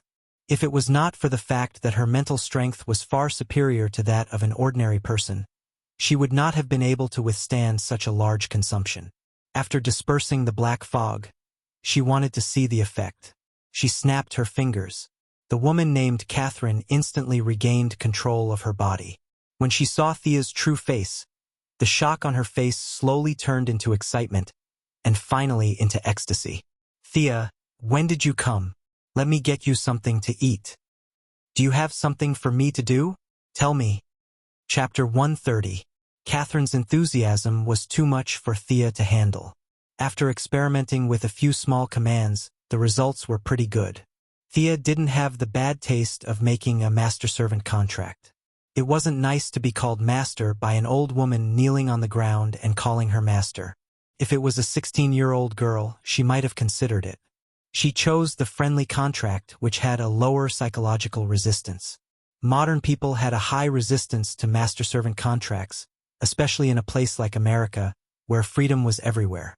If she forced herself to accept it, the psychological trauma would be projected into her daily life, and she would be exposed. This wouldn't be beneficial to her future plans. The friendly contract would preserve all her thinking abilities. Other than ordering her to die, all other orders would be carried out. Even if it was a special person who was good at hypnosis, they wouldn't be able to discover the problem without a large-scale memory search. Over the next 2 days, Sia repeated the same trick and brainwashed another important figure in the Owl Court. It was the current patriarch of the Falcone family, the head of the city's criminal family, Luigi Falcone. His brother, Mario Falcone, died at the hands of Gordon Sr. many years ago. Before he took over the family's affairs, he was secretly delighted. Every day, he would clamor for Gordon Sr. to pay with blood. He had repeated these words over and over for 20 years, to the point that even he himself believed it. Catherine used the excuse of discussing future matters to bring Luigi to her residence. Thea couldn't be bothered to enter the dream and slowly corrupt him. She directly hit the back of his neck and knocked him out. She took her time to do it. Thea's preparation didn't go to waste. Luigi, who had been in the underworld for many years, had a stronger psychological resistance than Catherine. However, after 2 days of hard work, she finally took in the representative of the black family in the court. Looking at the bald old man with age spots all over his face lowering his head in front of her, Sia felt a sense of accomplishment. Catherine Monroe represented the old nobility of Gotham and was the founder of the city. She could determine the direction of the court to a certain extent. Luigi Falcone was the godfather of the underworld in the city. He had great influence over the other major crime families. The two of them represented the radical and conservative factions in the court. Thea did not intend for them to work together. She wanted to maintain the status quo. As long as they could continue to transfuse blood to her, they would have accomplished their mission. Both of them reported directly to Thea. Even if one of them betrayed her, the other had the ability to hold them back and wait for further orders. "From now on, I need you to transfer 3% of the court's operating funds to my secret account every month." She looked at her two subordinates who didn't like each other and continued. "Also, instruct the families in the court to collect all books related to the mystical realm. The older the better. I want the original." The monthly percentage did not seem large, but it was actually an astronomical figure. This was the contribution of dozens of families. It was too important for the cash-strapped Thea. It was the same for books. Asking Thea to collect them would cost her her life. Many of these families had been passed down for hundreds of years. There might be notes and books from their predecessors that had been passed down to the present day. Rather than letting them gather dust in their hands, it was better to let her use them. Finally, she asked for various human experiment data and reports on the resurrection of the dead. Amazing! Thea flipped through the reports. She was impressed by the results of the court's research. They had started the research on the resurrection of the dead 50 years ago. Needless to say, their initial goal was the instigation of these old nobles who were afraid of death. But it was only 20 years ago that they began to show results. They used a few animal cells with strong self-healing abilities to create a brand new substance. Then, They used the principle of nuclear radiation to implant it into the DNA sequence of the dead. Then they used electric shock, fire, and freezing to activate the self-healing ability of the cells and resurrected the dead. But this seemingly good experiment result was not optimistic in actual clinical practice. Several court leaders who had reached the end of their lifespans had accepted this experiment, but without exception they all failed. Through constant comparison, the conclusion was that natural deaths were ineffective, and only unnatural deaths had a certain effect. 10% success rate? Thea looked at the final conclusion and laughed a little. How much money had been spent in the past 50 years? A sea of resources had been thrown into the water in exchange for a 10% success rate. Throwing this unreliable document aside, Thea picked up a small bottle and looked at 3 drops of almost transparent grayish-white liquid. The blood of Solomon Grundy's heart. These drops of blood were a pleasant surprise for Thea. She did not expect that the court was also thinking about the big zombie. They found the big zombie that floated out of the water. On the one hand, they simulated control, and on the other hand, they spent 15 days without rest to extract these 3 drops of almost transparent blood from the big zombie's heart. For ordinary people, this blood was very strange and beyond common sense. But for Thea, who walked the path of the supernatural, it could only be described as shocking. The power in these drops of blood was too strong. Just by sensing it a little, Thea almost got hurt. Gray, decayed, and had a strong corrosive power. This was definitely not the power of justice. Thea was a little relieved that she could not absorb this thing. Her instincts told her that if she absorbed it, she would turn into a zombie at the very least or die at the very least. This was not a power that a living person should have. But not absorbing it did not mean that she had to return it to the court. This thing was still useful to her. Living people could not use it, but dead objects could still be used. Thea looked at the sword of Azrael in her hand. This sharp sword was brought into the trial, which meant that it was extraordinary. With the analysis of the dagger, Thea had determined that this sword was originally forged as a magical weapon, but for some reason this crucial step was not completed. The runes were not carved, and the magic circuit was not written. Originally, this sword could only be a half-finished product, but now it seemed that she could complete the last step with Grundy's blood. But this required a lot of time and knowledge. Thea's time in Gotham was getting shorter and shorter, so the matter of magical weapons could only be left for the future. She ordered her subordinates to hide as much as possible.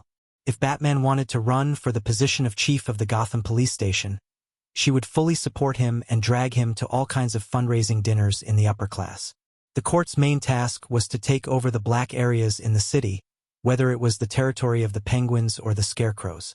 Of course, the court could not appoint the person in charge. The court still maintained its usual style of remote control, neither too close nor too far away.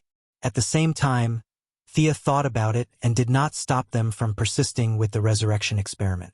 After so many years of research, there was finally some progress so they could continue with their research. Chapter 131. After successfully dealing with Arkham and rescuing a large number of citizens, Batman's recent days were generally quite pleasant. Catwoman's jealousy was broken by old Master Bruce's persistent pestering, and the two of them returned to their former intimacy. As Gotham's security improved, the training of the two disciples was gradually scheduled. Once Batman became serious, Barbara would find it difficult to handle. She had to go to school during the day and form a team to fight criminals at night. The rest of her time was spent on training, and she didn't even have time to do the things she loved with Robin. However, every time she wanted to give up, she would see Thea's smile at the right time. Her unyielding personality made her grit her teeth and persevere. Thea would train with them in her spare time while building the mechanical arm. With her own fighting ability, she could even hold on for a long time against Batman. Fighting Barbara and Robin was even easier. Even if the two of them came at her together, she would be able to take them down with some effort. Batman had been thinking about Thea's suggestion to make him a bureau chief. He had repeatedly considered it and sought the opinions of a few parties.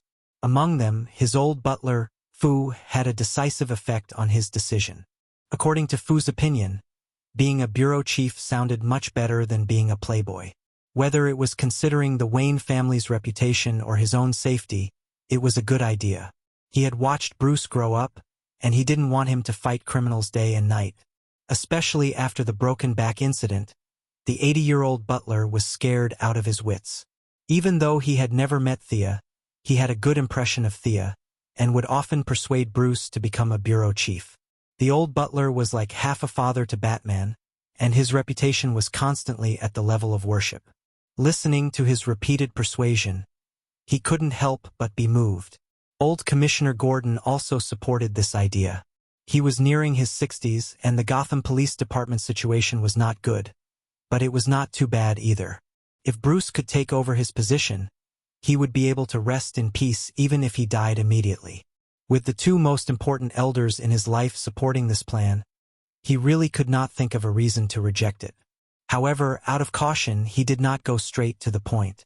Instead, he tried to submit the application for the position of president of the Gotham Police Officers Guild.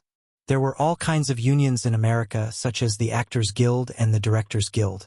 There were all kinds of unions that one could think of. The police union was purely a decoration, and no one had paid attention to it for so many years.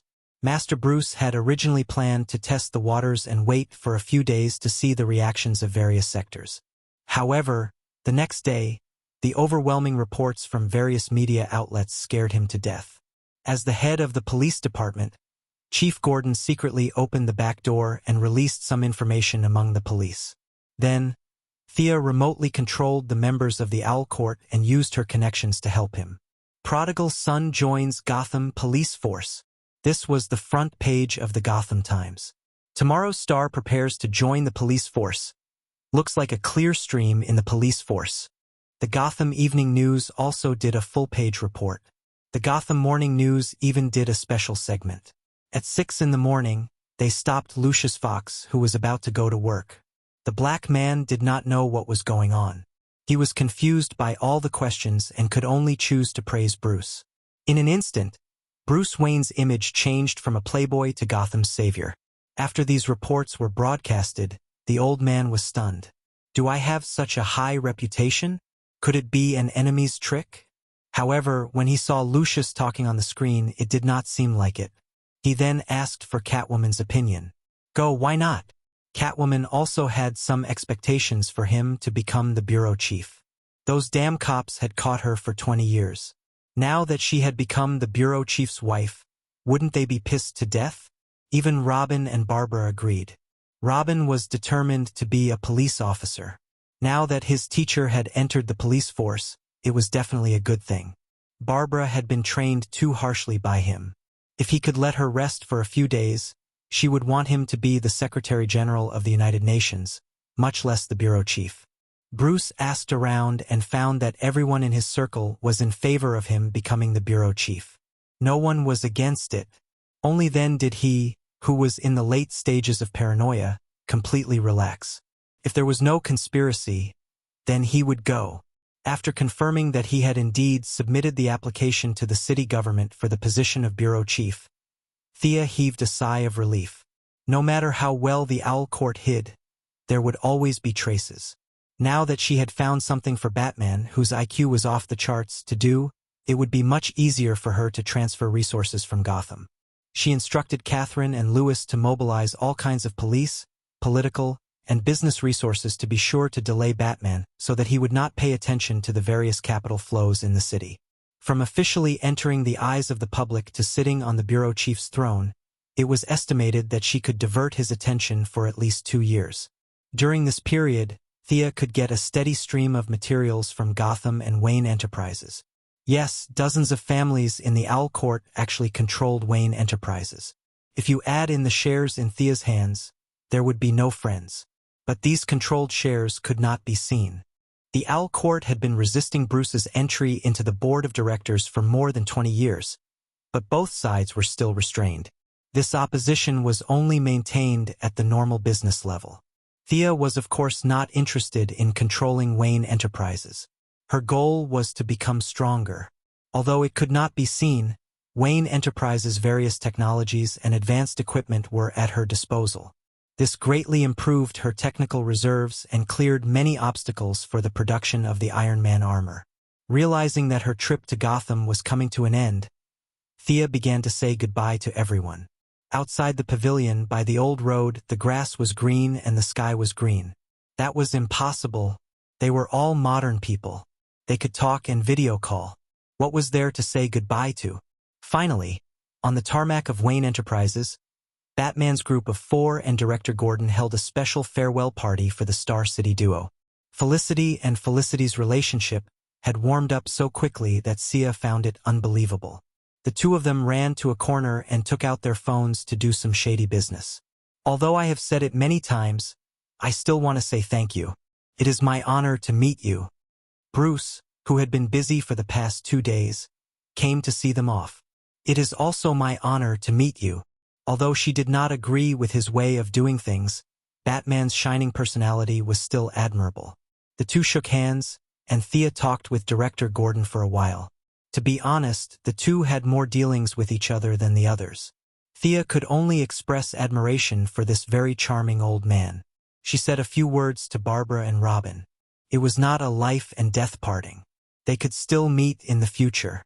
Everyone, take care. The two got into the helicopter, and Thea waved to them from the cockpit. The helicopter slowly rose to the sky and flew in the direction of Star City. Chapter 132. When Thea returned to Star City, she was dragged away by Moira, who had been anxiously waiting for her for 3 days. Moira had entered the preparation stage for the election. In order to win the approval of the voters, she had to play the role of a low-income person, or rather, she could not be a billionaire. She had to transfer the assets under her name and donate them to society. Only a fool would do that. The general rule of the game was to hand over the inheritance to the children. Although it was a bit like taking off one's pants to fart, almost all the candidates appeared to be poor. Each of them talked about how miserable they were in the TV debate. There were even some who moved from the rich district to the slums in order to gain the name of being close to the people. Moira's bottom line was not that low. She did not intend to give up her family's mansion to live in a low-rent house. However, the family's assets still had to be transferred. It was not impossible for a billionaire to directly participate in the election, but it would be very unusual. Her election style leaned towards the steady and practical side, and she did not need those eye-catching measures. Before Thea understood what was going on, she was surrounded by nearly 50 lawyers and signed documents for the whole morning. If it were not for the fear of shocking the world, she would have let her doppelganger out to sign the documents. There were too many documents. For the whole morning, she had written her name at least 1,000 times, and her wrist was sore. Although the Quinn family's assets were nominally under her name, in fact, she was still underage. The rules were different in the United States. The average age of adulthood was 18 years old. In Star City it was less, and the age limit was 17 years old. She was still 1 year away. Before she became an adult, her guardian still controlled all her economic lifelines. Her guardian was naturally Moira. So, after going around in a circle, her mother was still firmly in control of everything and was not affected at all. In any case, it was the first step in a long journey. She was just inheriting the company, and it was already so complicated. Those who inherited the throne in ancient times must be even more uneasy. She had to say that it was a wonderful move to take over the Owl Court. Whether it was funds, connections, or subordinates, she had everything. If she waited for the Quinn group to fall on her head, she did not know how long she would have to wait. After a busy morning, Thea officially took office in the afternoon. Of course, she wasn't going to work in the group. The black uncle, Walter, still managed the group well. She didn't need to cause any trouble at all. She just needed to be on the board of directors. As Moira's only living child, she had to go and rally support for her mother's campaign. To put it bluntly, she had to act as a mascot on the spot to prove how successful Moira's mother's education was. She had to do her best to attract women's votes. At this time, Thea was wearing a light red dress. Even though she had told the stylist that she was going to a low-income community to promote, and that she shouldn't wear too revealing clothes, the bearded stylist still found her a dress that exposed a large part of her back. When she walked out of the changing room, everyone, including Moira, was shocked by her white skin. Thea had eaten the green object that was suspected to be the devil's fruit during her last few days in Gotham. Perhaps it was because of the earth attribute, the effect of the transformation was quite mild. There was no major bleeding or pain. It only caused Thea's stomach to be uncomfortable for a few days before the whole process was completed. When she carefully checked the differences in her body, she found that the transformation did not strengthen her bloodline.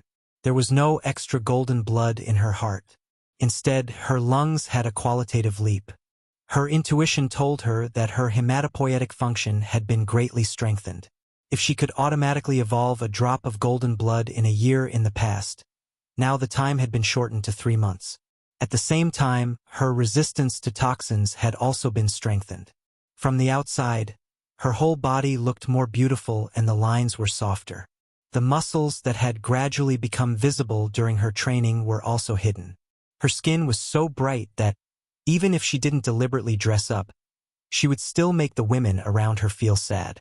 As a mother, Moira was not worried that her daughter would steal the limelight. She was only worried that her daughter would become more outstanding and no one would be worthy of her. Previously, Thea had sent a lot of photos to Moira in Gotham. In fact, they were all taken at Bruce's private beach. Felicity had forcibly photoshopped them into Malibu Beach. At first, Moira just casually flipped through the photos, but as she looked, she found a familiar figure. Bruce Wayne. As the biggest playboy in the United States, she had naturally seen him before. Seeing that the two obviously knew each other in the photos, Moira couldn't help but wonder if her daughter had been deceived. Was it because she had been too strict with her daughter that she had been blinded by the playboy who spent a lot of money? There were a lot of thoughts, but in the end, the only thought left was that the two of them were actually quite compatible. Bruce was a little older, but he was rich. As long as they got a marriage certificate, they could get a divorce. To be honest, in the whole of Europe and America, there were not many people who could match Thea in terms of social status. Those who were rich were older, and those who were not worthy of her. Moira was worried sick for her daughter. She secretly ordered her subordinates to investigate all the habits of Master Bruce in Gotham. However, Master's concealment skills were maxed out. Even with so many villains, they still could not find him, let alone Moira's subordinates. In addition, Gotham was in a state of chaos. In the end, they did not find anything. Moira could only keep this matter in mind and wait for the right time to talk to her daughter. Thea did not know that her photos had been exposed. She was standing behind Moira with a smile on her face, watching her mother shake hands with the housewives who came after hearing the news. Her mind had already fallen to the necklace she was wearing. This sky blue necklace was given to him by Malcolm. After returning from Star City, he unintentionally discovered that the inscriptions on the inside of the necklace were very interesting. Just like the Dark Mist dagger, this necklace was a magical equipment. There were only 4 inscriptions on the dagger, and they were very basic. However, there were 15 inscriptions on the necklace. The interpretation and recognition of various runes made the necklace nearly 10 times more difficult to decipher than the dagger. It was obvious that this necklace was passed down from Old Ma's ancestors. It was only in modern times that no one had awakened the bloodline, so it was reduced to the level of an ordinary accessory. Thea, who hated her lack of means to control the enemy, was overjoyed. However, after seeing 2 words, she was a little dumbfounded. Even though Thea had been learning this magical language recently, she had always lacked a basic reading book. There were many words that she had to guess. If she guessed correctly, it would be fine. If she guessed wrong, it would be a pure waste of time. The whole deciphering process was as slow as a snail. After taking a few deep breaths, she knew that she was a little impatient. She slowly adjusted her state of mind. Moira was talking about the rights of women and children on the stage. The audience applauded from time to time. It was too noisy here. Thea pretended to clap her hands a few times. She planned to go back and study it. For now, it was better to be a mascot. Chapter 133. Reality proved that it was not easy to put on a show. Thea pretended to be a good girl for 3 days and pondered over the inscriptions on the necklace every day. However, her expressionless face was interpreted by the media, and after 3 days, she found that all kinds of negative reports about her were overwhelming. Miss Quinn is extremely arrogant, her elementary school classmate told her past. Thea Quinn hangs around the bar and gets drunk all night. There were a lot of reports and Moira comforted her that she did not have to take it to heart. These were all the tactics of her opponents. Sia also understood that she was standing there as a target. In this world, who wouldn't talk about others behind their backs? The European and American media were all like this. If they wanted to say something, they could say it. She wouldn't lose anything. Compared to Master Bruce, who worked hard for Gotham at night and was scolded like dog shit during the day, she was considered mild. However, even if the mother and daughter did not care, the hot-blooded youths in the campaign team still cared about this resume. On this day, they publicly pushed out a fake elite who was good at talking and prepared to persuade Miss Thea. Miss Quinn that, although he had repeated his lines 10 times, when the young talent faced Thea, he could not help but feel a little nervous. She personally organized 2 Gotham Grand armed melee and participated in it once. This was not a joke because she directly killed hundreds of people and injured thousands of people. She affected the future of countless families and their fates. At this time, Thea's temperament leaned towards the cold and ethereal kind. Coupled with the deep transformation of her bloodline, she looked even more oppressive. She was silently calculating the 7th inscription on the necklace. This inscription seemed to connect the previous and the following. If she could understand it thoroughly, it would be of great help to her next interpretation. Now that her thoughts were interrupted by the young man, she was not angry, but more or less depressed. She glanced at him with bright eyes and did not say anything. She signaled him to say what he wanted to say. If not, he should get lost. The young talent almost fell to the ground under her gaze. Was this the gaze of a human? It was too scary. However, when he thought of his mission and how he had studied hard for so many years just to stand out, he stuttered, "Our election team hope that you can be more approachable and not be so cold." Without waiting for Thea's response, he forced a smile and ran away. Thea's clenched fists relaxed when she realized that he wasn't here to flirt with her. Ever since she had awakened her bloodline and was brought to the front desk by Moira, they had been sending her flowers every day and using all sorts of lame excuses to talk to her. They had annoyed her to no end. She could use her submachine gun to deal with the bad guys in Gotham, but it was definitely inappropriate to use force against these flies. After thinking about it, he decided to endure for a few more days. After Moira finished her speech in the city, he would be able to rest. As for the so-called cold face of the young man, she couldn't do anything about it. She was completely immersed in the study of inscriptions. Although science couldn't analyze it at present, Thea thought it was also a kind of science. It was really impossible to make her laugh while thinking about it. This group of young people in the election office took it too seriously. In fact, this was all a process that had already been arranged by the higher-ups. In the city council, how many members did Old Ma control and how many did Moira control? Although the Owl Court claimed to not leave Gotham, it could always influence some people. Finally, with the participation of the Heaven's Eye Society, almost 100% of the people agreed. How could it not be elected? The opinions of the voters stopped at the level of opinions. Once the election results came out, it would be whoever was elected. Things like calling a deer a horse happened every day in reality. Shaking her head, she collected her messy thoughts and continued to concentrate on her research. "Thea, you can take the car back yourself.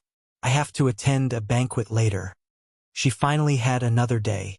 Before getting into the car, Moira knew that she didn't like all kinds of social activities, so she gave her a day off and let her have fun. Thea was also disgusted with eating with those big-bellied successful people. They were a group of vermin with so much fat that even her arrows couldn't penetrate them. Knowing that she didn't have to suffer, she happily hugged her mother. She declined the bodyguards following.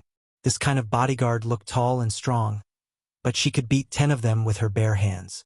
If she carried a weapon and used all her magic power, no matter how many people came, they would all die.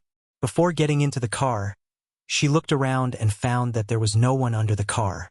Then she turned on the engine and drove away. She couldn't help but be careful. It was not an assassination or anything. The main thing was that the tabloids were too crazy.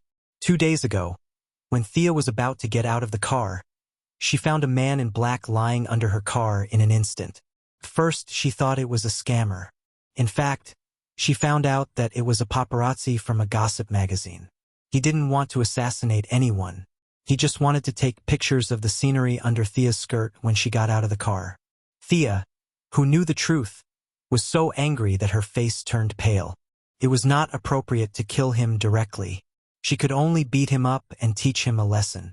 For a tabloid with a total of 2 or 3 employees, no matter how powerful Malcolm was, no matter how many claws the Court of Owls had, it was useless. He was not afraid of death at all.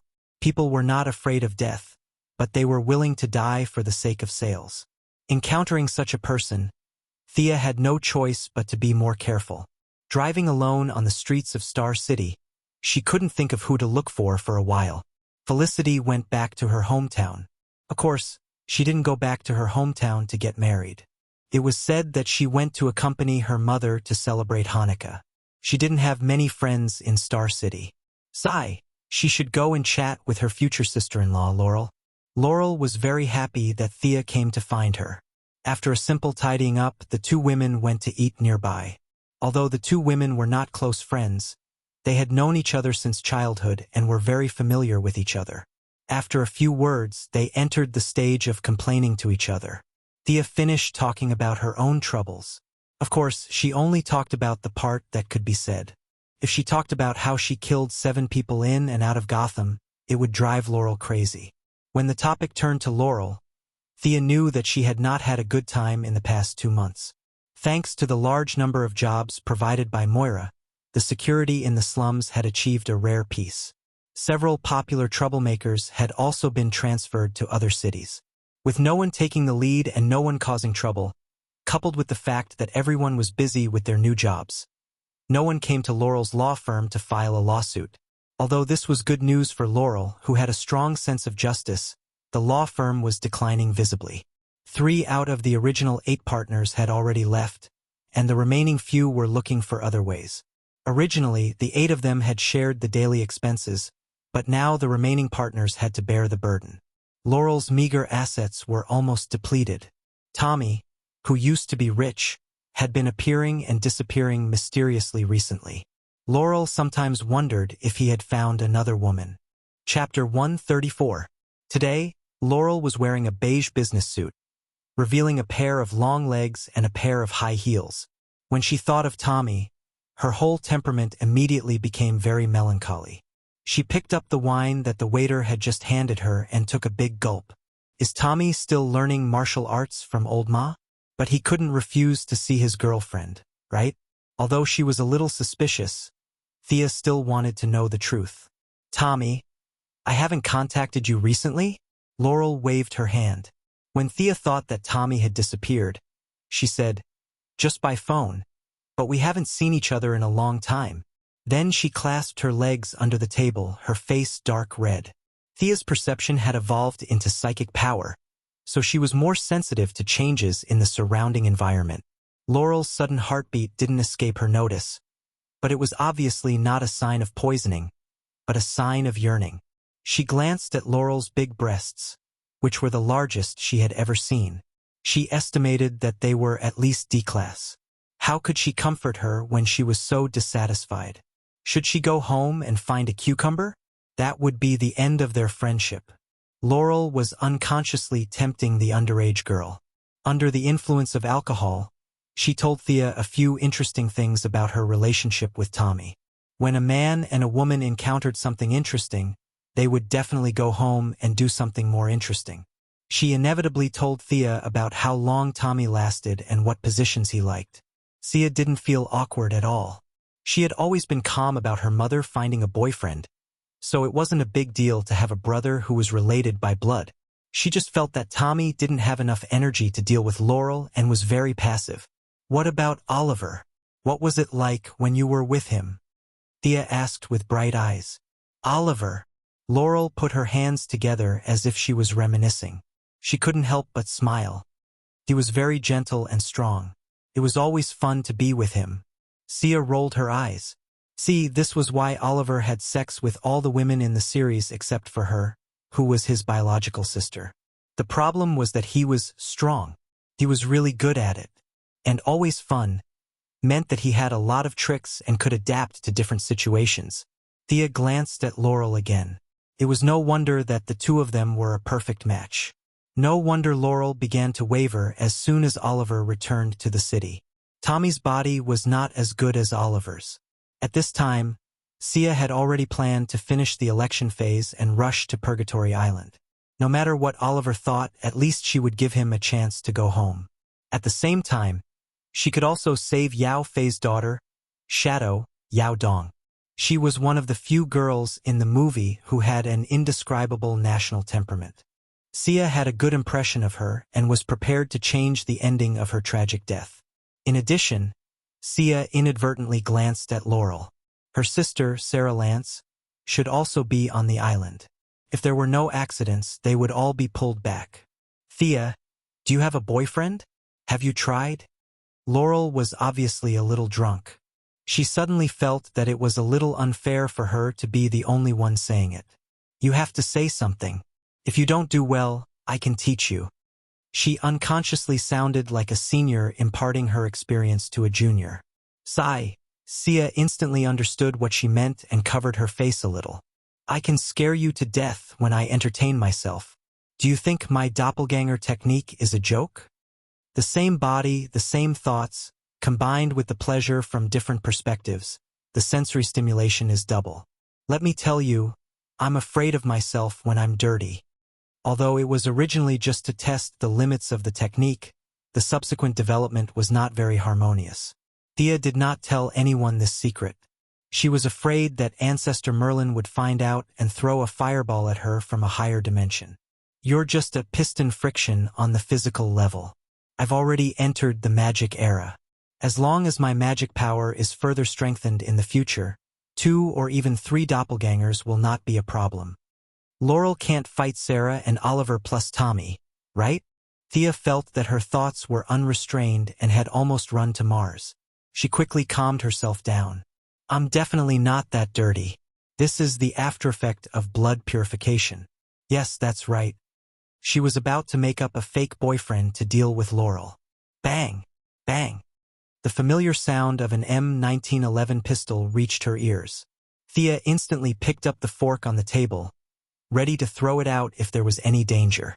From today onwards, this bar will be under the protection of the Botner family. A burly man with a full beard walked into the bar with 2 subordinates carrying rifles. Seeing that his deterrence had worked, he looked around with his bell-like eyes, looking for a target to further establish his power. How melodramatic. This guy is collecting protection fees, right? Sia didn't want to get involved in this kind of trivial matter, so she secretly cast a spell. This spell was modified from the Dream Invasion spell and could reduce one's presence to a certain extent. As long as it wasn't a blood feud, it could be ignored. She had learned this spell for a while, but she had not had the chance to use it. She couldn't use it during the election. If a living person stood in front of everyone, it would be useless no matter how hard she tried to reduce her presence. Thea drew 2 inscriptions in the air with her finger and silently recited the spell. She felt that a small part of her magic power disappeared. Thea knew that the spell was successfully cast. Now she could see the effect. You come here. The burly man with a full beard did not pay attention to Thea. He grabbed a boy dressed as a waiter next to him. With a grim smile, he said to the boy, "Which family did I say I was from? Repeat it." The boy was scared silly. Who would remember which family you are from? He tried hard to recall, but fear filled his brain. He trembled all over and just couldn't remember. His reaction was in line with the bearded man's plan. He was going to make an example of him and deepen the impression of these people. He raised his wrist and pointed the gun at the waiter's head. Can't remember? Haha. Looking at the bearded man with a full mouth of yellow teeth, Thea was a little disgusted. These guys were the newcomers of the Botner family. They were too unruly and barbaric. She had a pistol in her handbag. With her speed, killing these 3 guys would be a piece of cake. However, there were so many people on the scene. If she rashly shot, the follow-up would be very troublesome. It might even affect Moira's election to a certain extent. Seeing that the waiter was about to die on the spot, what should she do? She hated it in her heart. The heroes of Star City were really not good at learning from the advanced experience of other cities. Why didn't any masked hero stand out? Chapter 135. Be careful and don't come out, Laurel whispered to Thea, while she was secretly hating the fact that Star City didn't have a hero. After that, he didn't care about his weak strength anymore. He stood up fearlessly and shouted, "Stop!" For a moment, Laurel became the focus of everyone. Thea almost fainted. Sure enough, she wasn't a pure hero of justice. The valiant and high-spirited person next to her was. Thea looked at Laurel with disappointment. Could the self-defense fighting skills taught by your father be enough to deal with these three gangsters? Why didn't you think carefully before jumping out? This was too brainless. No wonder the villains were so good at scheming against the heroes. They were all led into a ditch by the righteous heroines. She certainly couldn't watch Laurel get beaten into a sieve. She was a friend. If she didn't have the ability, she could only take the blame for her. She didn't expect that today she would enjoy the treatment of a male protagonist. She cursed in her heart and grasped the fork in her hand, ready to take the initiative and kill the bearded man. When the bearded man saw that it was Laurel, the blonde beauty, he turned around and showed a wretched smile to his two subordinates. He took away the pistol aimed at the waiter and pointed it at Laurel. "Beauty, are you talking to me? Can you shout a little louder?" After saying that, he straightened his back a few times and laughed loudly in the midst of his subordinates jeering. This scum. Thea shifted her gaze from his eyes to his mouth. She would use this fork to teach him how to speak. Laurel wasn't the future Black Canary. At this time, she had just graduated from university and started working. Could be said that she was a very immature newcomer. Facing a gangster with a gun, her legs unconsciously trembled. But she still held on and looked at the bearded man without showing any weakness. The bearded man was a little dissatisfied when he didn't panic like he had imagined. He was ruthless in his heart and was ready to fire at Laurel. Now was the time. Thea was ready to strike, but just as the fork was about to leave her hand, her powerful spiritual power sensed the abnormality, and she couldn't help but withdraw it. A dark black arrow pierced into the bearded man's shoulder. The shot that was originally aimed at Laurel was unexpectedly off target. Who was it? Nowadays, other than her, there were other people who used bows and arrows. Thea hurriedly looked in the direction where the arrow had come from. She almost bit her tongue when she saw it. The newcomer was of medium build. He was dressed in black and wore a black hat that covered most of his face. He stood on the wall like a recluse, holding a black recurve bow that Thea was very familiar with. Why would he come to save Laurel? However, upon closer inspection, the man's attire was slightly different from Old Ma's. He wasn't wearing the traditional black combat suit of the League of Assassins. Instead, he seemed to be wearing a black leather suit that was specially made. The man in black seemed to be very nervous. After making eye contact with Thea, he hurriedly looked away and shouted to the two girls, "Run!" The bearded man was shot by an arrow. He panicked and ordered his subordinates to open fire. At this time, the subordinates also saw the man in black and fired a rain of bullets at him with their automatic rifles. Then, under Thea's horrified gaze, the man in black was hit by a stray bullet and fell from the corner of the wall. Oh, this guy definitely wasn't Old Ma. The distance was more than 100 meters. If he had a little bit of experience in dodging, he wouldn't have been hit. But whether or not he was one of them, Thea couldn't just watch him be killed. She swung her hand and hit the bars light with the fork. Using a gun would easily expose her identity. The smoke would cause a reaction, and the bullet traces would be easily exposed. The fork was fine. She wasn't afraid of leaving fingerprints on it. Then, Thea grabbed Laurel, who was slow to react, and ran out in the midst of the chaos. When passing the corner, she looked around and saw that there were no surveillance cameras. Under the cover of the night, she created a clone to rescue the man in black who was shot. The clone had the skills of the original body. Using the black fog to cover the original face, she grabbed the man in black and ran to the side under the gaze of a few scattered onlookers.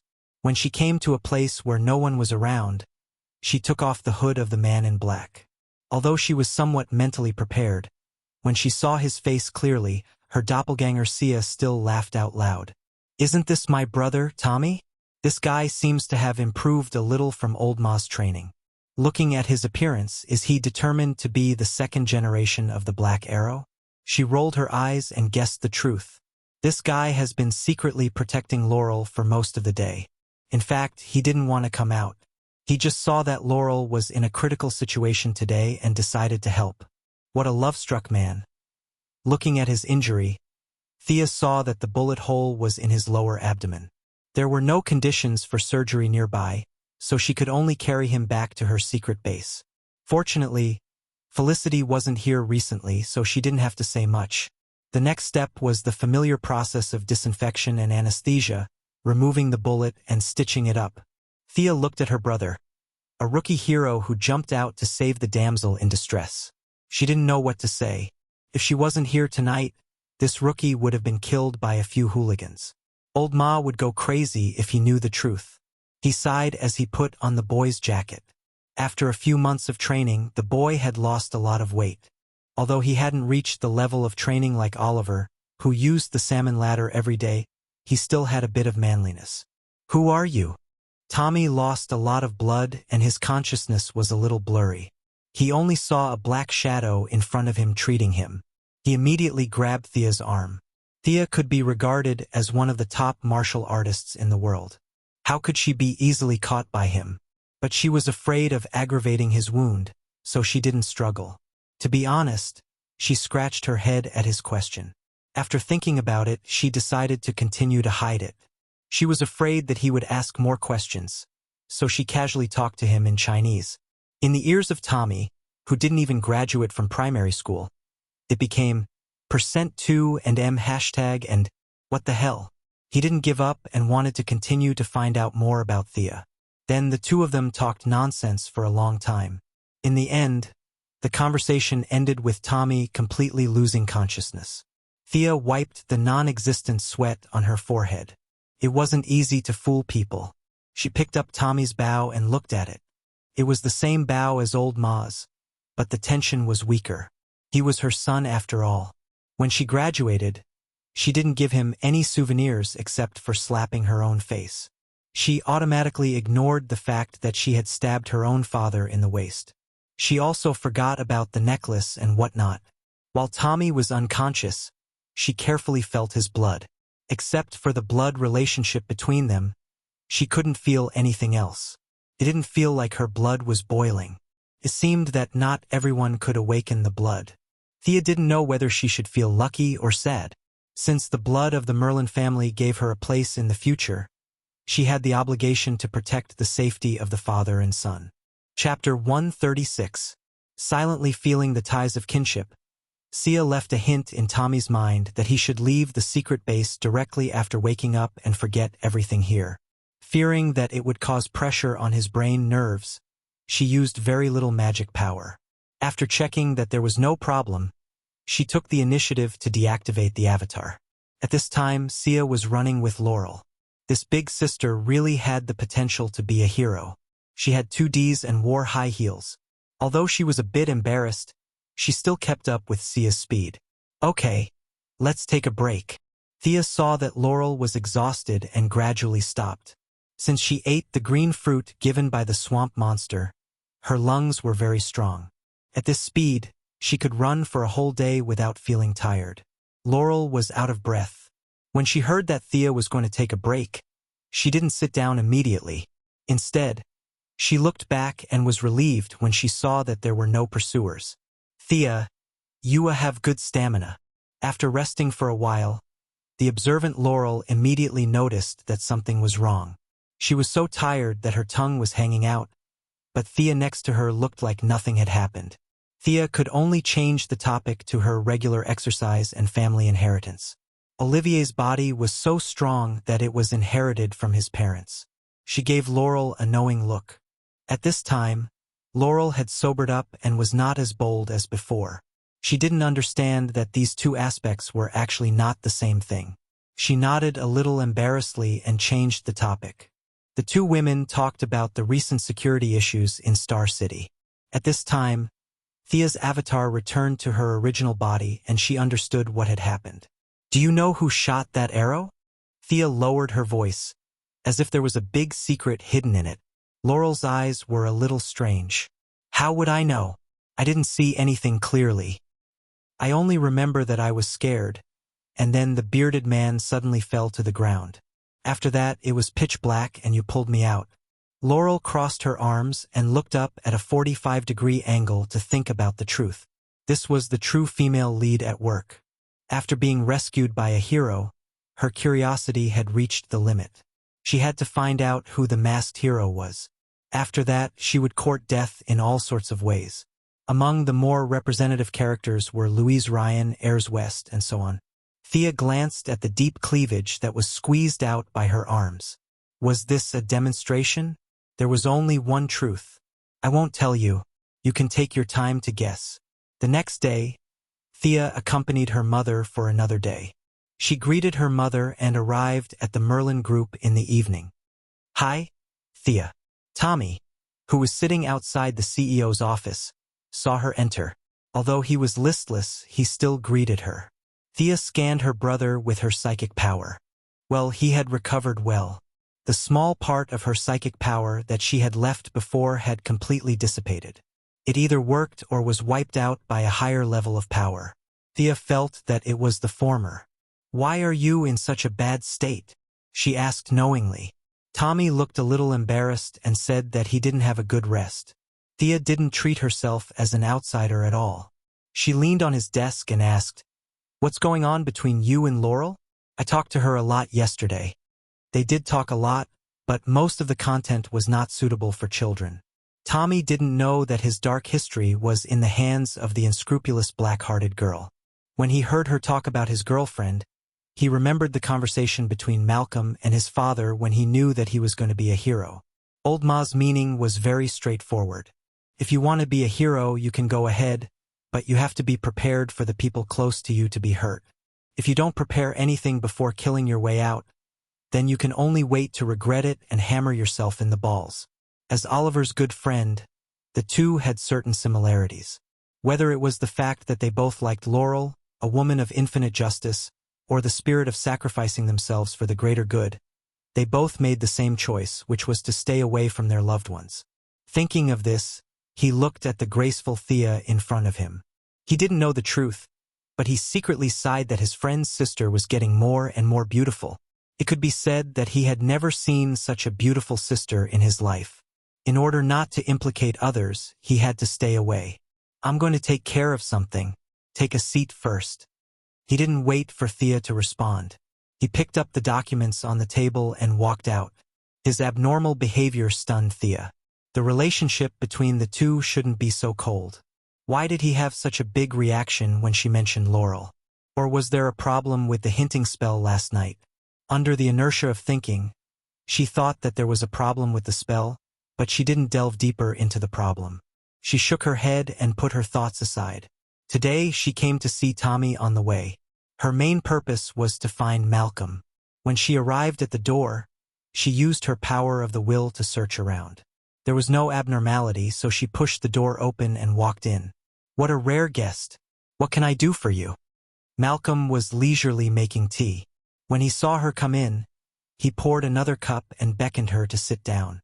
Thea considered her words and took out the necklace around her neck. "This is what you gave me." Malcolm thought that she was going to return it to him, so he quickly said with a smile, "It matches you very well." Of course it matches.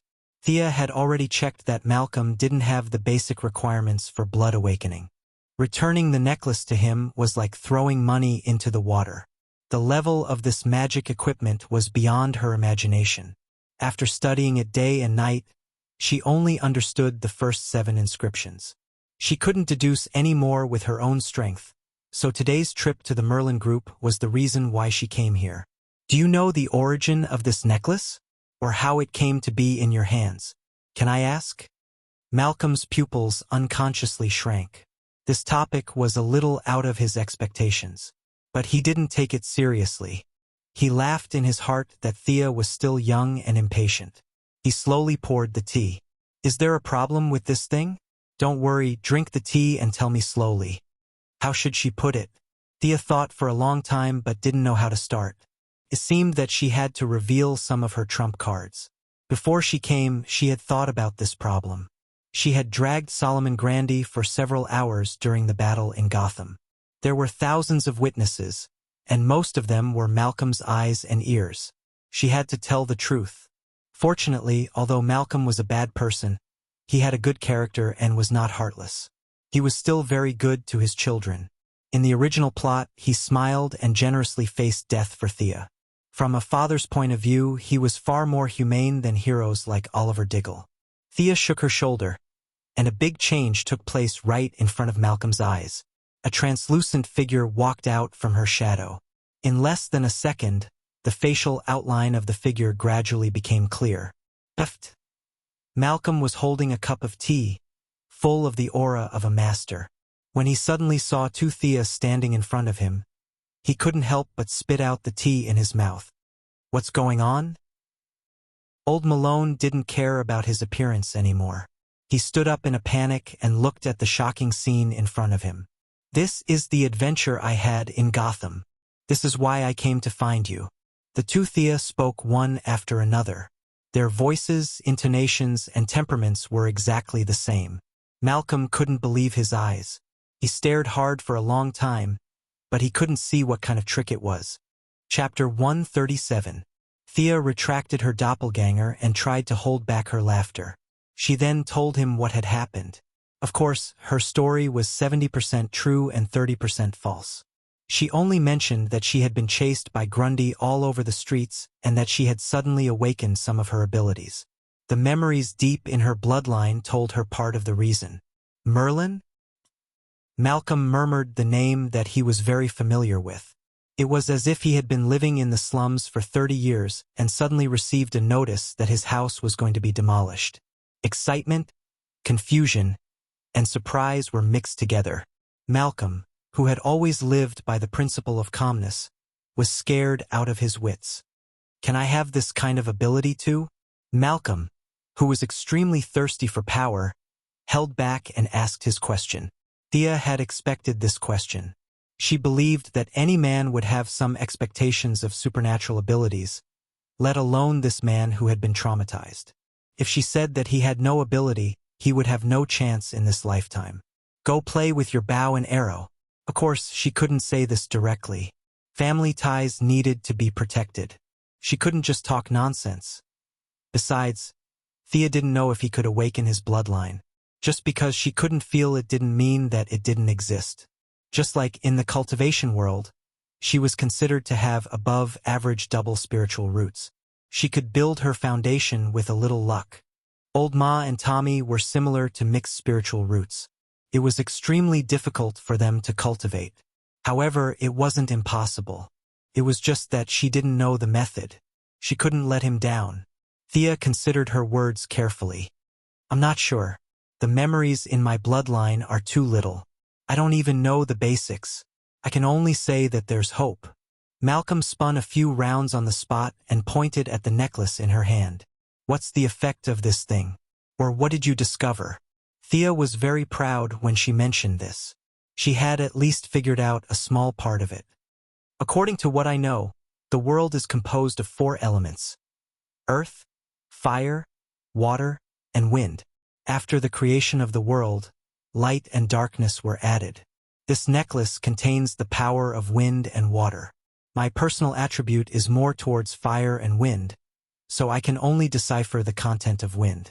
Malcolm crossed his arms and listened to her talk with drooping eyelids. Wasn't the material world made of atoms? Won't your physics teacher beat you to death?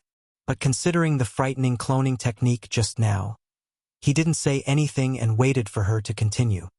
The main bloodline of the Merlin family is of the wind attribute, so this part is explained most clearly in the memories. I'll let you experience it. Thea grabbed the necklace with her left hand and drew a complicated inscription in the air with her right hand.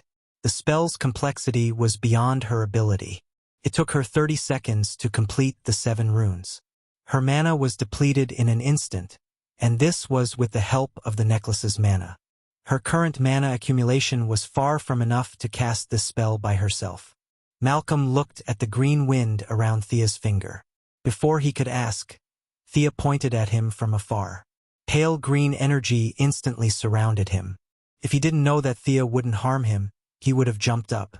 He raised his hands and looked at the translucent light that flashed across his arms. Is this magic? That's nothing. Thea laughed mischievously. Wind walking spell. Take 2 steps and experience it. The serious-looking old ma turned a blind eye to her teasing and took a step forward in what he thought was a steady manner. Bang! Malcolm's step didn't hurt his balls, but his steps were lighter than expected. His left foot stepped on air. In order not to embarrass himself in front of his daughter, he used all his strength and tried to regain his balance with his right foot. However, the bad thing was that he didn't manage to control his balance.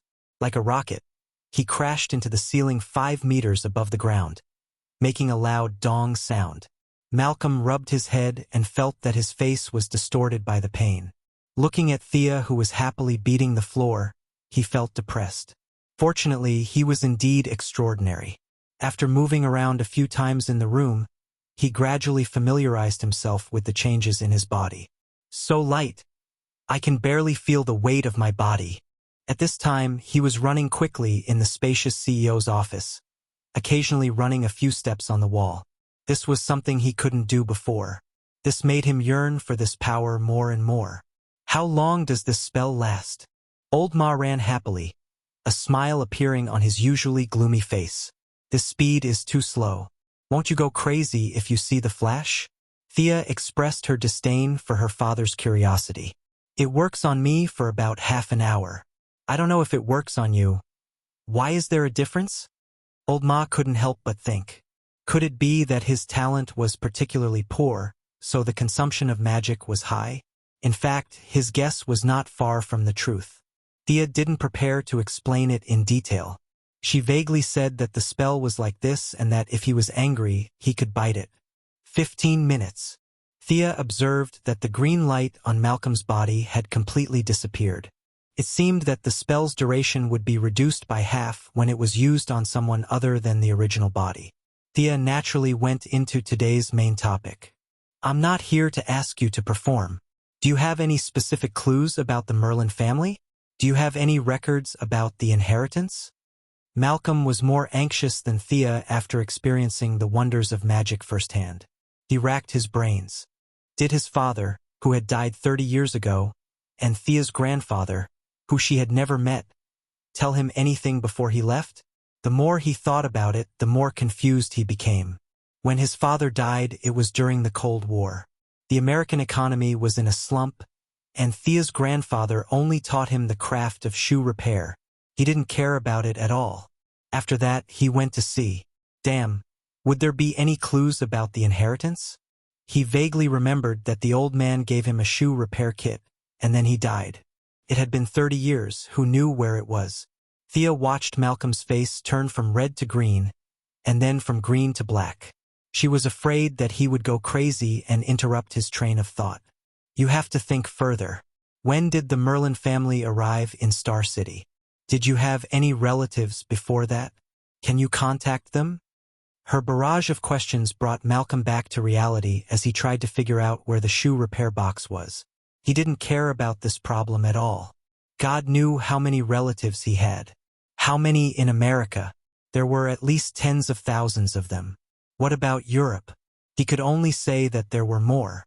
After thousands of years, the amount of work to find people was too much. Seeing Malcolm lowering his head and pondering, Thea was secretly pleased. A lot of work was right. She didn't want him to think about sabotaging every day. She couldn't let him ruin her mother's political achievements. This was the same as dealing with Batman. She gave him something to do to prevent him from thinking too much.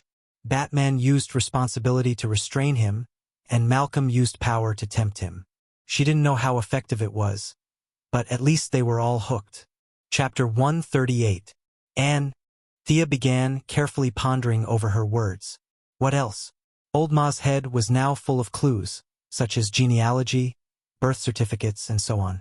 He could not wait to break into the National Immigration Administration and retrieve all the files since the founding of the country.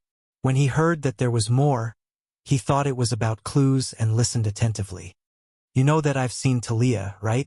I got the news from her that the ninja master's purpose of taking you in was not simple. Thea would certainly not say that she knew the future plot, so she conveniently put the blame on Talia. Anyway, she was hiding deep in the mountains and forests, and old Ma would not go to her door to ask for confirmation. When he heard the name of the ninja master, Malcolm's expression was a little unnatural, but he still forced a smile and said, "This is Talia's way of getting someone else to do her dirty work." She was afraid that the master would find trouble with her, so she used the scheme of diverting the trouble. "Humph, Thea, you fell for it." This was the bad thing about bad people. They thought that everyone had a conspiracy and were too paranoid. Thea could only give him another strong dose of medicine. In this world, there are wives and husbands who die young every day. Why didn't the ninja master find someone else and choose you? He saw that you were pleasing to the eye and cultivated you wholeheartedly without asking for anything in return. Don't you think there's something wrong with this? Thea's words instantly broke through Malcolm's defenses. He subconsciously did not think there was anything wrong with this, but her words stabbed into his mind like a sharp sword. Malcolm only felt a splitting headache. Countless thoughts rushed into his mind, and large pieces of memory fragments were constantly reorganized and shattered. A large number of sealed memories rushed into his mind. In order to support himself, he could only hold on to the desk with trembling hands to prevent himself from falling. "What's going on?" I just said it casually. Why is there such a big reaction? Thea was confused. She wanted to help, but she really did not understand what was going on. She could only watch from the side worriedly. After a full half an hour, Malcolm's tightly knitted brows finally relaxed. He let out a long breath and said, "This old man, he plotted against me." "Who?" "The ninja master. He had hypnotized me a long time ago. No wonder I didn't think of such an obvious flaw." Malcolm tore off his tie angrily as he panted heavily. Thea finally understood. This was obviously done by the ninja master many years ago. It was similar to how she used magic to brainwash Catherine and Valky. However, she used magic, but she didn't know what he used. "Then do you still remember your previous experience? Why haven't you noticed the problem after all these years?" "I only remember that I was very vigilant at first, but there was a lot of incense in his room, and the smell was really intoxicating. I don't know when it started, but I relaxed, or should I say, I automatically ignored some of the abnormalities." "Damn it, that old bastard. Old man." Malcolm was constantly correcting his own memory. Many of the words he felt were inaccurate, so he kept correcting them. When he finally mentioned the ninja master, his lips began to tremble uncontrollably. He thought of Window as some old thief and cursed him. "You're not angry at him for brainwashing you. You're angry because you've been plotting and scheming for half your life, only to find out that you've always been tricked by someone else." Thea had recently read a lot of psychology books because of the suggestion spell. Based on the summary of various clues, she could analyze Old Ma's current state of mind. The ninja master's method was not difficult to guess. It was nothing more than drug relaxation and forced brainwashing in the depths of one's mind. The truth-telling serum was widely used in modern medicine, but it was now widely used by Secret Service organizations. The old man who had lived for 800 years must have a stronger serum in his hands.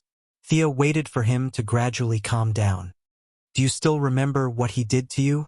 Malcolm thought for a full 5 minutes before he said with uncertainty, "I don't think there's anything special about it.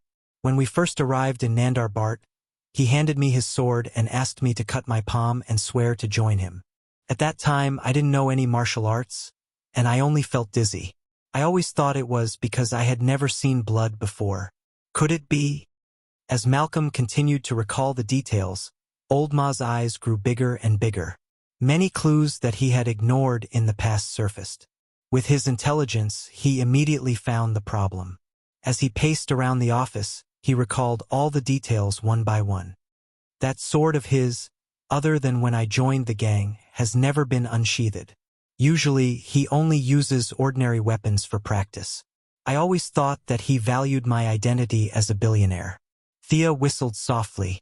That sword seemed to be very powerful. It was hard to tell whether it was a magical weapon, but it was definitely not an ordinary one. In the original plot, Thea was also stabbed by this sword, and then her talent plummeted. Should she take revenge? But when she thought of the ninja master's unfathomable strength, she shook her head. She still needed to think at length. Malcolm had recovered some of his former vigor. Was my bloodline destroyed or taken away by him? This was the question he was most concerned about now. Although he already had the answer in his heart, he still wanted to confirm it with Thea. Seeing that he was going to be more and more miserable in the future, the answer was inevitable. But this could not be said directly. Thea still had to give him some hope.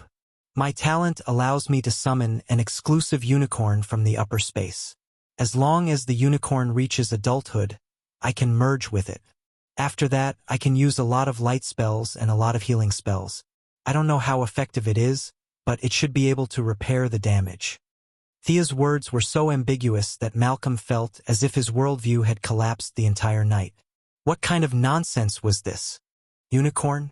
Anyway, his worldview had already collapsed, and he was not afraid to be more shattered. He asked, "Can you summon it for me to see? Could she summon it at night?" Thea had never tried it before. With an experimental mentality, she summoned it once. The little unicorn, who used to be at her beck and call, only appeared in front of the two after a full 5 minutes of white smoke. Feeling the discomfort of the night, it sent Thea a message that it was not in a good mood. Thea hugged the unicorn and gestured to Malcolm. Recently, she had been helping Moira with the election every day, participating in all kinds of square activities and civic gatherings. Thea had been basking in the sun a lot. At this time, the little unicorn had grown a lot and was no longer the size of a palm. Sensing its displeasure, Thea could only hug it with both hands as if she was coaxing a child. Sensing that there were outsiders nearby, the little unicorn poked its head out of Thea's arms and saw Malcolm not far away. Bah! Bah! Bah! It spat fiercely at Malcolm, who had a dark expression on his face. Haha! Thea laughed awkwardly and quickly comforted the cute pet. She sent the little unicorn back to the different space under Malcolm's gradually darkening face. Chapter 139. Malcolm's face was extremely ugly. He pointed at the place where the little unicorn disappeared and asked softly, "My bloodline can't summon this guy, right?" Thea shook her head. Getting a different answer from everyone, Old Ma breathed a sigh of relief. He didn't want such a stupid thing to follow him every day. A little girl might think it was cute, but he, a man in his late 50s, couldn't stand it. It was too weird. If he had to summon such a thing every time he fought, he would rather continue to practice archery than have this bloodline. He couldn't afford to lose face like this. Thea spread out her hands. As you can see, it's still young. It will take at least 2 years to reach adulthood. Whether or not it can repair the bloodline can only be determined by then. The unicorn was not just young, it was too young. 2 years was under the premise that Thea risked her life to bask in the sun. Of course, there was not only one way to become stronger. She could continue to dig deeper into the power of the bloodline and increase the speed of purification. She could also absorb more sunlight per unit of time and increase the efficiency of conversion. Fortunately, she was now somewhat similar to Superman. She couldn't get tanned no matter how much she basked in the sun. With this kind of physique, as long as she persevered, there would be a day when she would succeed. Basking in the sun was relatively reliable. She just had to find a beach and lie there. Whether it was the Quinn Group or the Owl Court, they both controlled a lot of private beaches. Absorbing moonlight was a pain in the ass. Who would lie outside in the middle of the night instead of sleeping? It was too illogical. Anyone would be able to see that there was something wrong with you, or that you were a little crazy. Thea scratched her head at the thought of strengthening in this aspect. She threw a basket of problems to Old Ma. These were long-lasting troubles that would take him 8 to 10 years. Presumably, he didn't have time to think about the plan to destroy the slums in Star City. Thea told him not to let everyone know and attract the attention of the ninja master. She walked out of the Merlin group while humming a song. Malcolm watched Thea walk slowly into the elevator and disappear from his sight. Originally, he wanted to destroy the slums because he had no goal in life and purely to vent his anger. But now, Sia had thrown him a big pie, and the conceited Roland's desire for power once again crept into his heart. Especially when he learned that he was tricked by the ninja master like a fool. This made him furious. Ninja Master! He whispered the name that terrified him. He knew that he was suppressed in all aspects, be it martial arts, intelligence, or intelligence. He said that Thea was a natural warrior, but wasn't he the same? He was a lone wolf. Even if he was facing a lion, he would still dare to take a bite out of it. He had founded the Merlin Group on his own. At first, the group operated shipping. Today, the entire group had transport points and storage centers in 23 ports in the world. It could be said that his intelligence network was not inferior to anyone else's. However, this task was also extremely difficult. For thousands of years, there was no family planning in Europe and America. Children were born freely. Now, it was really unknown how many direct descendants there were. Those who kept the surname Merlin were easy to find, but what about those who changed their surname midway? Their descendants would be cut off, but what about those who handed over their inheritance to outsiders? The situation was too complicated. There were too many variables. Rubbing his temples, Malcolm looked outside the CEO's room. Tommy still hadn't come back. Malcolm didn't want to talk to his son about what happened today. Besides, he also felt that his son wasn't very capable. His only merit was his diligence. It wouldn't be good for him to come into contact with these things too early. He couldn't count on the father-son pair. Thea was right to remind him to be careful. This meant that he would have to spend a lot of energy to handle this matter personally. He couldn't use his subordinates, so he could only rely on a few of his confidants and himself to investigate in secret. Thinking of this, even a strong-willed person like Malcolm was a little shaken. The workload was so huge. Could it be done in 10 years? He didn't know that his father had suffered a psychological damage, but his indomitable willpower had saved him. Thea was happily packing her luggage. She had already reported to Moira. Of course, she didn't say that she was going to find her brother. Her excuse was that she was going to Hong Kong for a vacation. Whether it was bringing Oliver back or rescuing Shadow, Yao Dong, it would take a lot of effort. Oliver was such a stubborn person that it would be difficult to convince him if she didn't reveal her identity. As for Slade Wilson, nicknamed Death Knell, and the guy who killed Moira in the future, Thea didn't know how to treat him. Oliver regarded him as a close friend. The two of them had been entangled in a feud for 10 years. In the end, they still couldn't settle it. Although her mother was alive and well, Thea was still very unhappy with him. For some reason, Oliver had almost forgiven him. However, she was a woman, and she had inherited old Ma's protective personality. How could he expect to have a peaceful ending after hurting her family? Although he hadn't done anything evil yet, she would leave him to fend for himself on the island. In addition, there was a magical equipment on the island that was worth her time. She remembered that in the 4th year of the original plot, Constantine found it with Oliver's help. It was an ancient Egyptian treasure, the Orb of Horus. Although she didn't understand how an Egyptian magical equipment came to the East, Thea believed that if Zak Kong was interested in it, it must be something good. As for the evil god statue that Damien Dark got later, Thea politely declined. It was useless. The statue had magic power, but it was useless without it. It was too trashy. As long as she pulled Green Arrow away, the statue would stay in the cave obediently. There was no need for her to touch it. The location of Purgatory Island in the TV series was vague. It said that it was in the North China Sea, but the map showed that it was in the east of Honshu, Japan. They were about to reach the Kamchatka Peninsula. How could it be in the China Sea? The news media must be stirring up trouble for some ulterior motive. Then they said that it was in the South China Sea on the route from Germany to Hong Kong, and that they were going to set up some kind of missile interceptor. The information was so confusing that no matter how good one was in geography, they wouldn't be able to figure out where it was. Thea had done her homework. She checked the location of the Queen's crash and checked the hydrology and ocean currents at the time. She barely managed to draw a rough area. She ordered the Court of Owls to prepare a helicopter for her in Hong Kong. She learned how to pilot all kinds of modern equipment from Batman. Although she wasn't proficient, flying safely wasn't a problem. Moira was also somewhat immune to her running around the world. If you want to go, then go. Thea checked in her weapons and arrived in Hong Kong on time that night.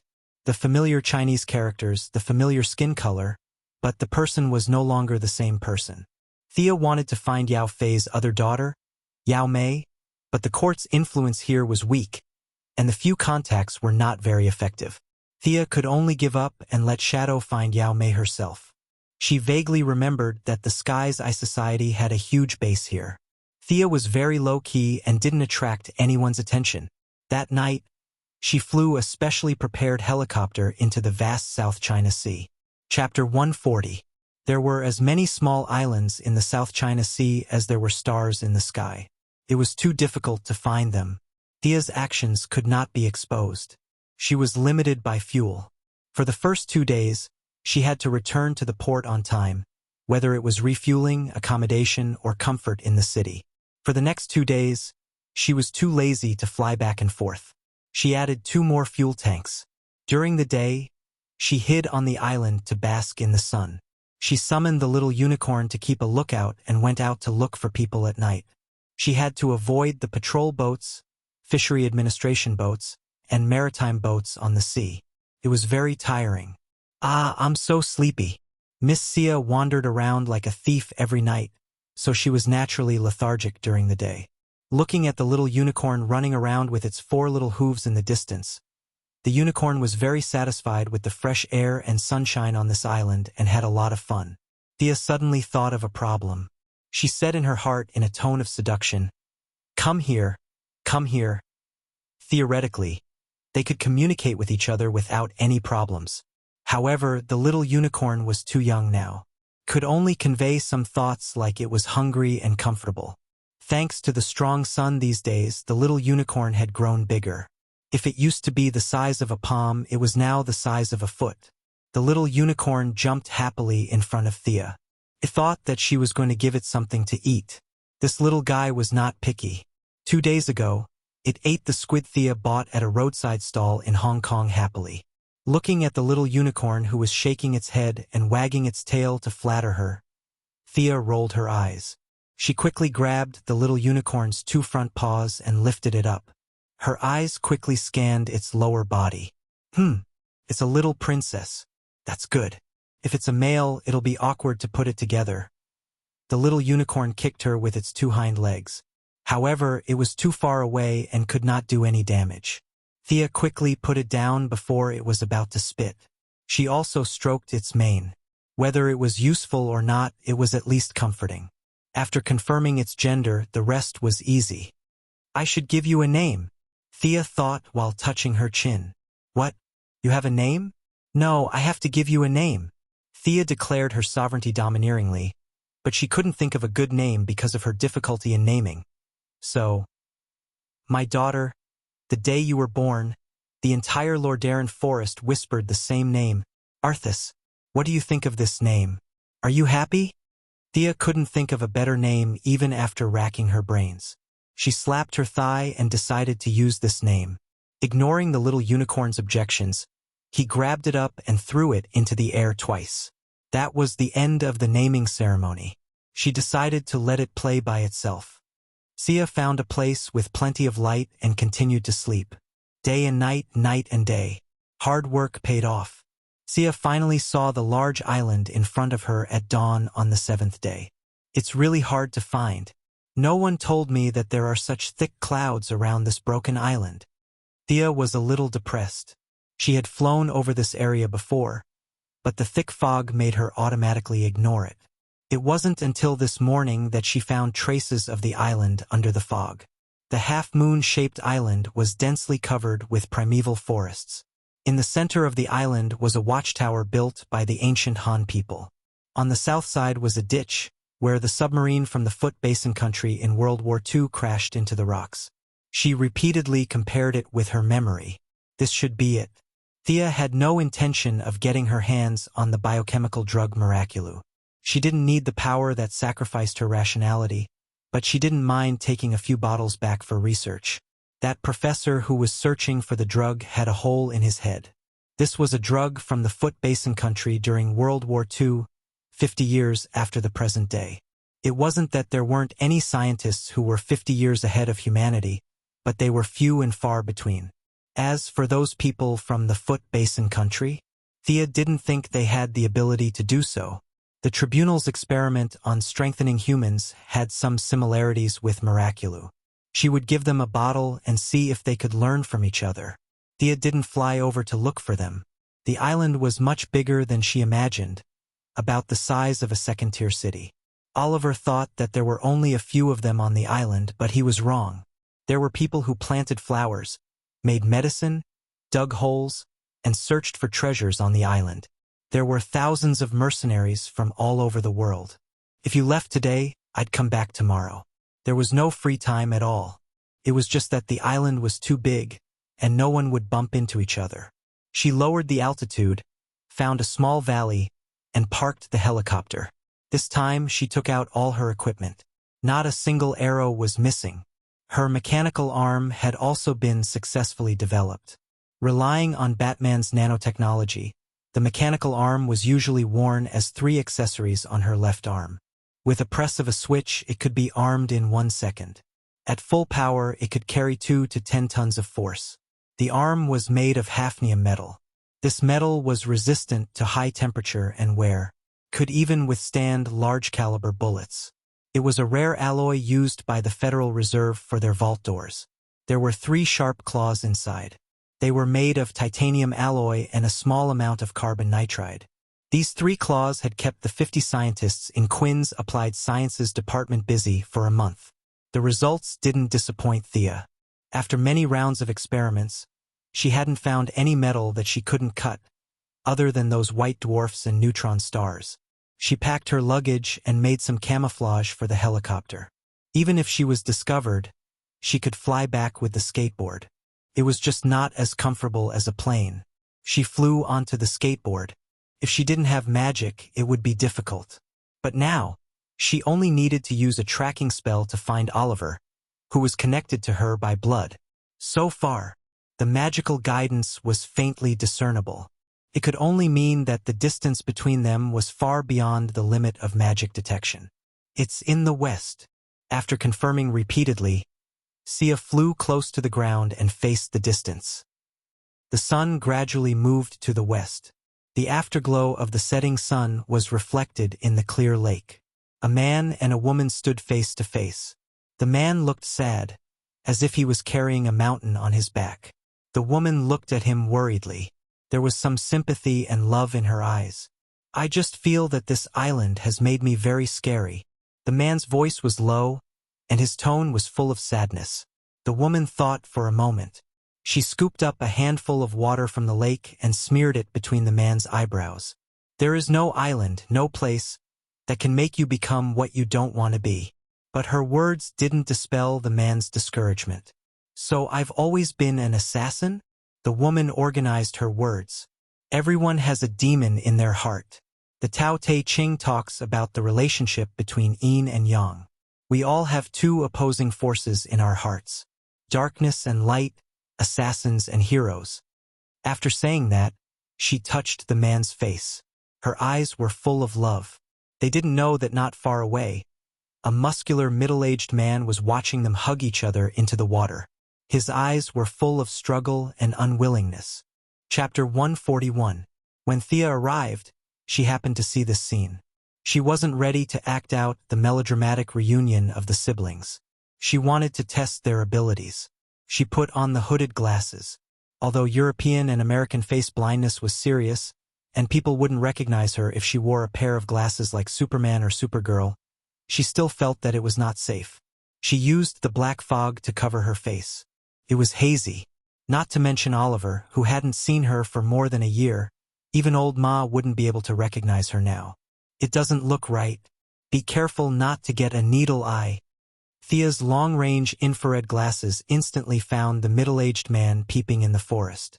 Without alerting the 2 below, she circled half a circle behind the middle-aged man and mocked him maliciously. The muscular middle-aged man was the future death knell, the current Slade Wilson.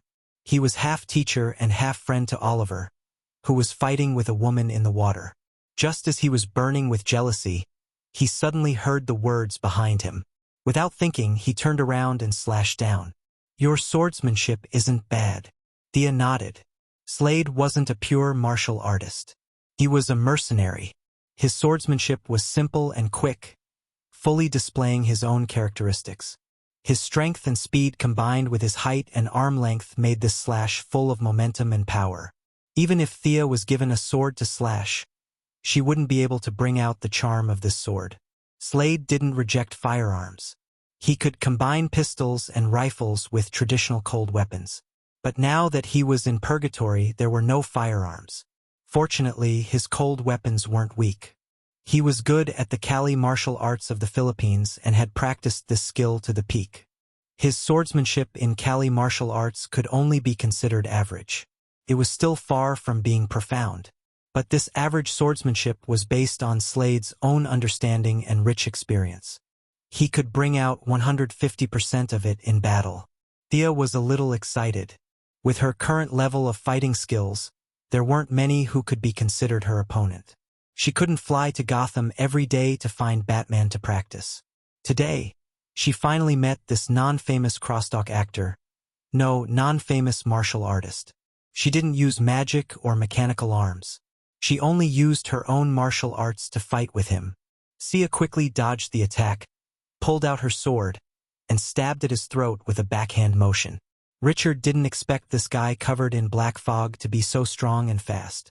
He could only pull out the other long saber on his back and block the swift sword. "Who are you?" He was a little puzzled. How could there be such a powerful person on the island? Thea didn't pay any attention to him at all. The sword in her hand was like a snake as it pierced through several vital points on his body. Richard was a little annoyed that he didn't get the answer he wanted to hear.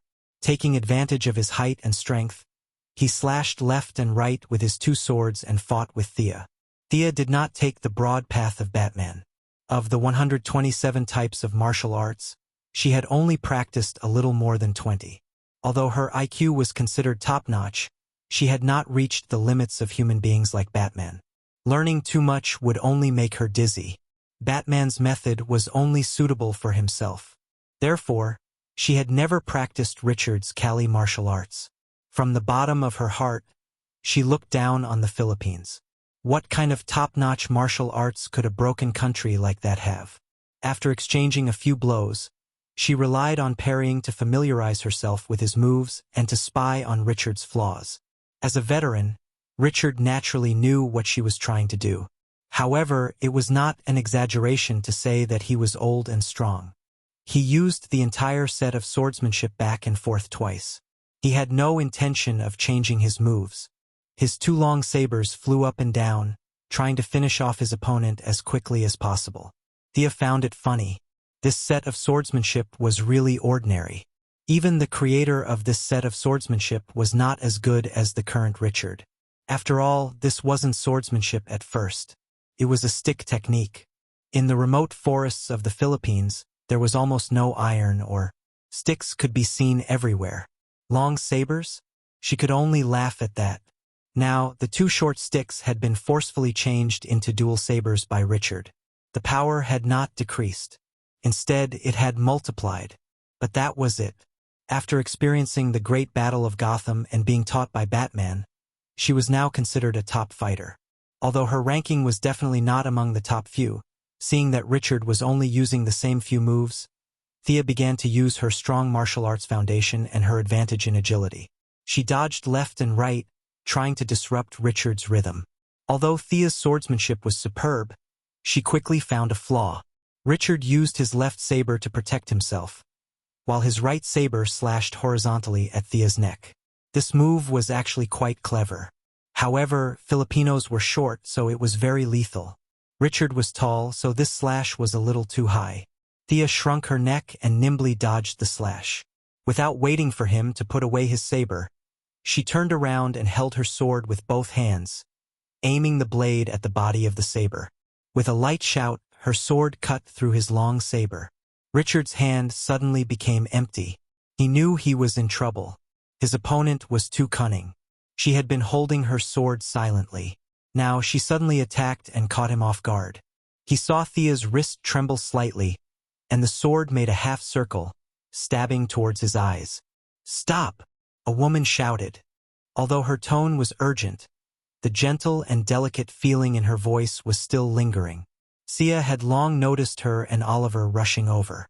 Although the two of them had the elegance of a mad scholar from the Wei Jin dynasty, at least they knew what kind of environment they were in. On the other side, Slade was shouting as he fought. Although this was his personal fighting style, he also had the intention of calling for help to form a team to fight Sia. When the two heard the commotion, they didn't know if the fight was over. They hurriedly ran over. Seeing that Richard was about to die, Shadow Yaodong shouted. She drew her bow and tried to rescue Richard by surrounding him. She wanted to equalize the situation first. Faced with an arrow that was inferior to her in terms of strength and speed, Thea smiled. She used the stab to cut, forcing Richard to retreat. Then, she turned around and aimed at the arrow. She reached out with her jade-white left hand and easily caught the arrow. "Who are you?" Shadow was in a sorry state. Her hair was wet, and she ran out in only her black underwear. She was a little worried about her mysterious opponent. Although she didn't know about the Assassin League, she had seen her father catch the arrow with her bare hands. She wondered if this person was her father's enemy. Thea looked at Shadow, who was only in her underwear, and found it funny. She couldn't help but glance at her little pigeon.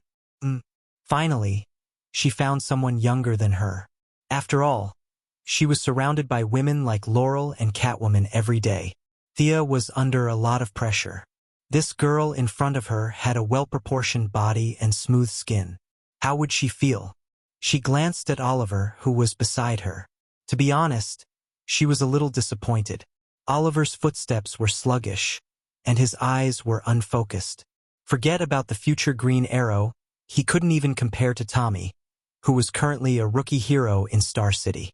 Chapter 142. Actually, she had wronged Oliver. After all, Oliver had stayed on this lousy island for more than a year, spending every day with Yao Fei and Richard, the two old bachelors. Although he had practiced archery for a few days as a young man, he had nowhere to vent his energy. Recently, old Yao had sadly passed away, and his beautiful daughter had come to teach Oliver archery. Although he felt a little sorry for old Yao's ardent expectations, it was always pleasing to see a beautiful lady replaced by a fierce old man. Not to mention such a gentle girl, even Oliver would get excited when he saw a sow. He felt that the heavens had not mistreated him. Today, he had suffered a bit of a blow, and Shadow had gone to comfort him. The two were on the same wavelength, and they were about to bond over the lake. Just as the water reached the canal and was about to flow, Shadow heard Richard's shout. She hurriedly interrupted him, and the two hurried over to help. His mind was muddled, and his thoughts had not switched to the battle channel. He took out his pistol and assumed what he thought was a standard combat posture. He looked at Richard from the corner of his eye, waiting for his big brother to make a decision. Slade didn't hide anything from Sia. He gestured at the two of them to surround them. Sia felt that Shadow was only slightly stronger than the Union of Assassins, not to mention Oliver, who was a complete weakling. However, the three of them were still troublesome to deal with. Slade had a keen sense of the battlefield, and he was a rare master tactician. It would be embarrassing if he was countered by them. She looked at the time. It was time for the Een runes to recharge. She shook her shoulders. Under the three's shocked gazes, a clone that looked exactly like her walked out of the shadows. Thea threw the bow to the clone and pointed at Shadow and Oliver with her chin, implying that they were hers. The clone had her skills and thought process. She sighed, knocked an arrow, and shot at the dumbfounded Shadow. "Let's continue." Thea didn't care if the three's jaws dropped. She picked up her sword and continued to beat Richard. Mutant. Although he had never seen it with his own eyes, he felt that the guy in front of him was very much like a legendary psychic because he had never heard of anyone who practiced martial arts and turned into two people. Thea did not deny it. "Guess as you wish. If Olivier and Shadow asked, I would explain." But you? Forget it. No matter how hard Slide tried to defend himself, he had not been injected with Miraculu, so he was still in the normal range in all aspects. Against a technical grandmaster of combat like Thea, he was having a hard time. Although he looked mighty and loud, he was actually using up a lot of his stamina. Thea diverted a bit of her attention to the other side. Her doppelganger's archery skills completely suppressed shadows. If it weren't for the fact that she didn't want to hurt her, she would have killed her long ago. On the other side, Oliver held a gun and found that no one was paying attention to him.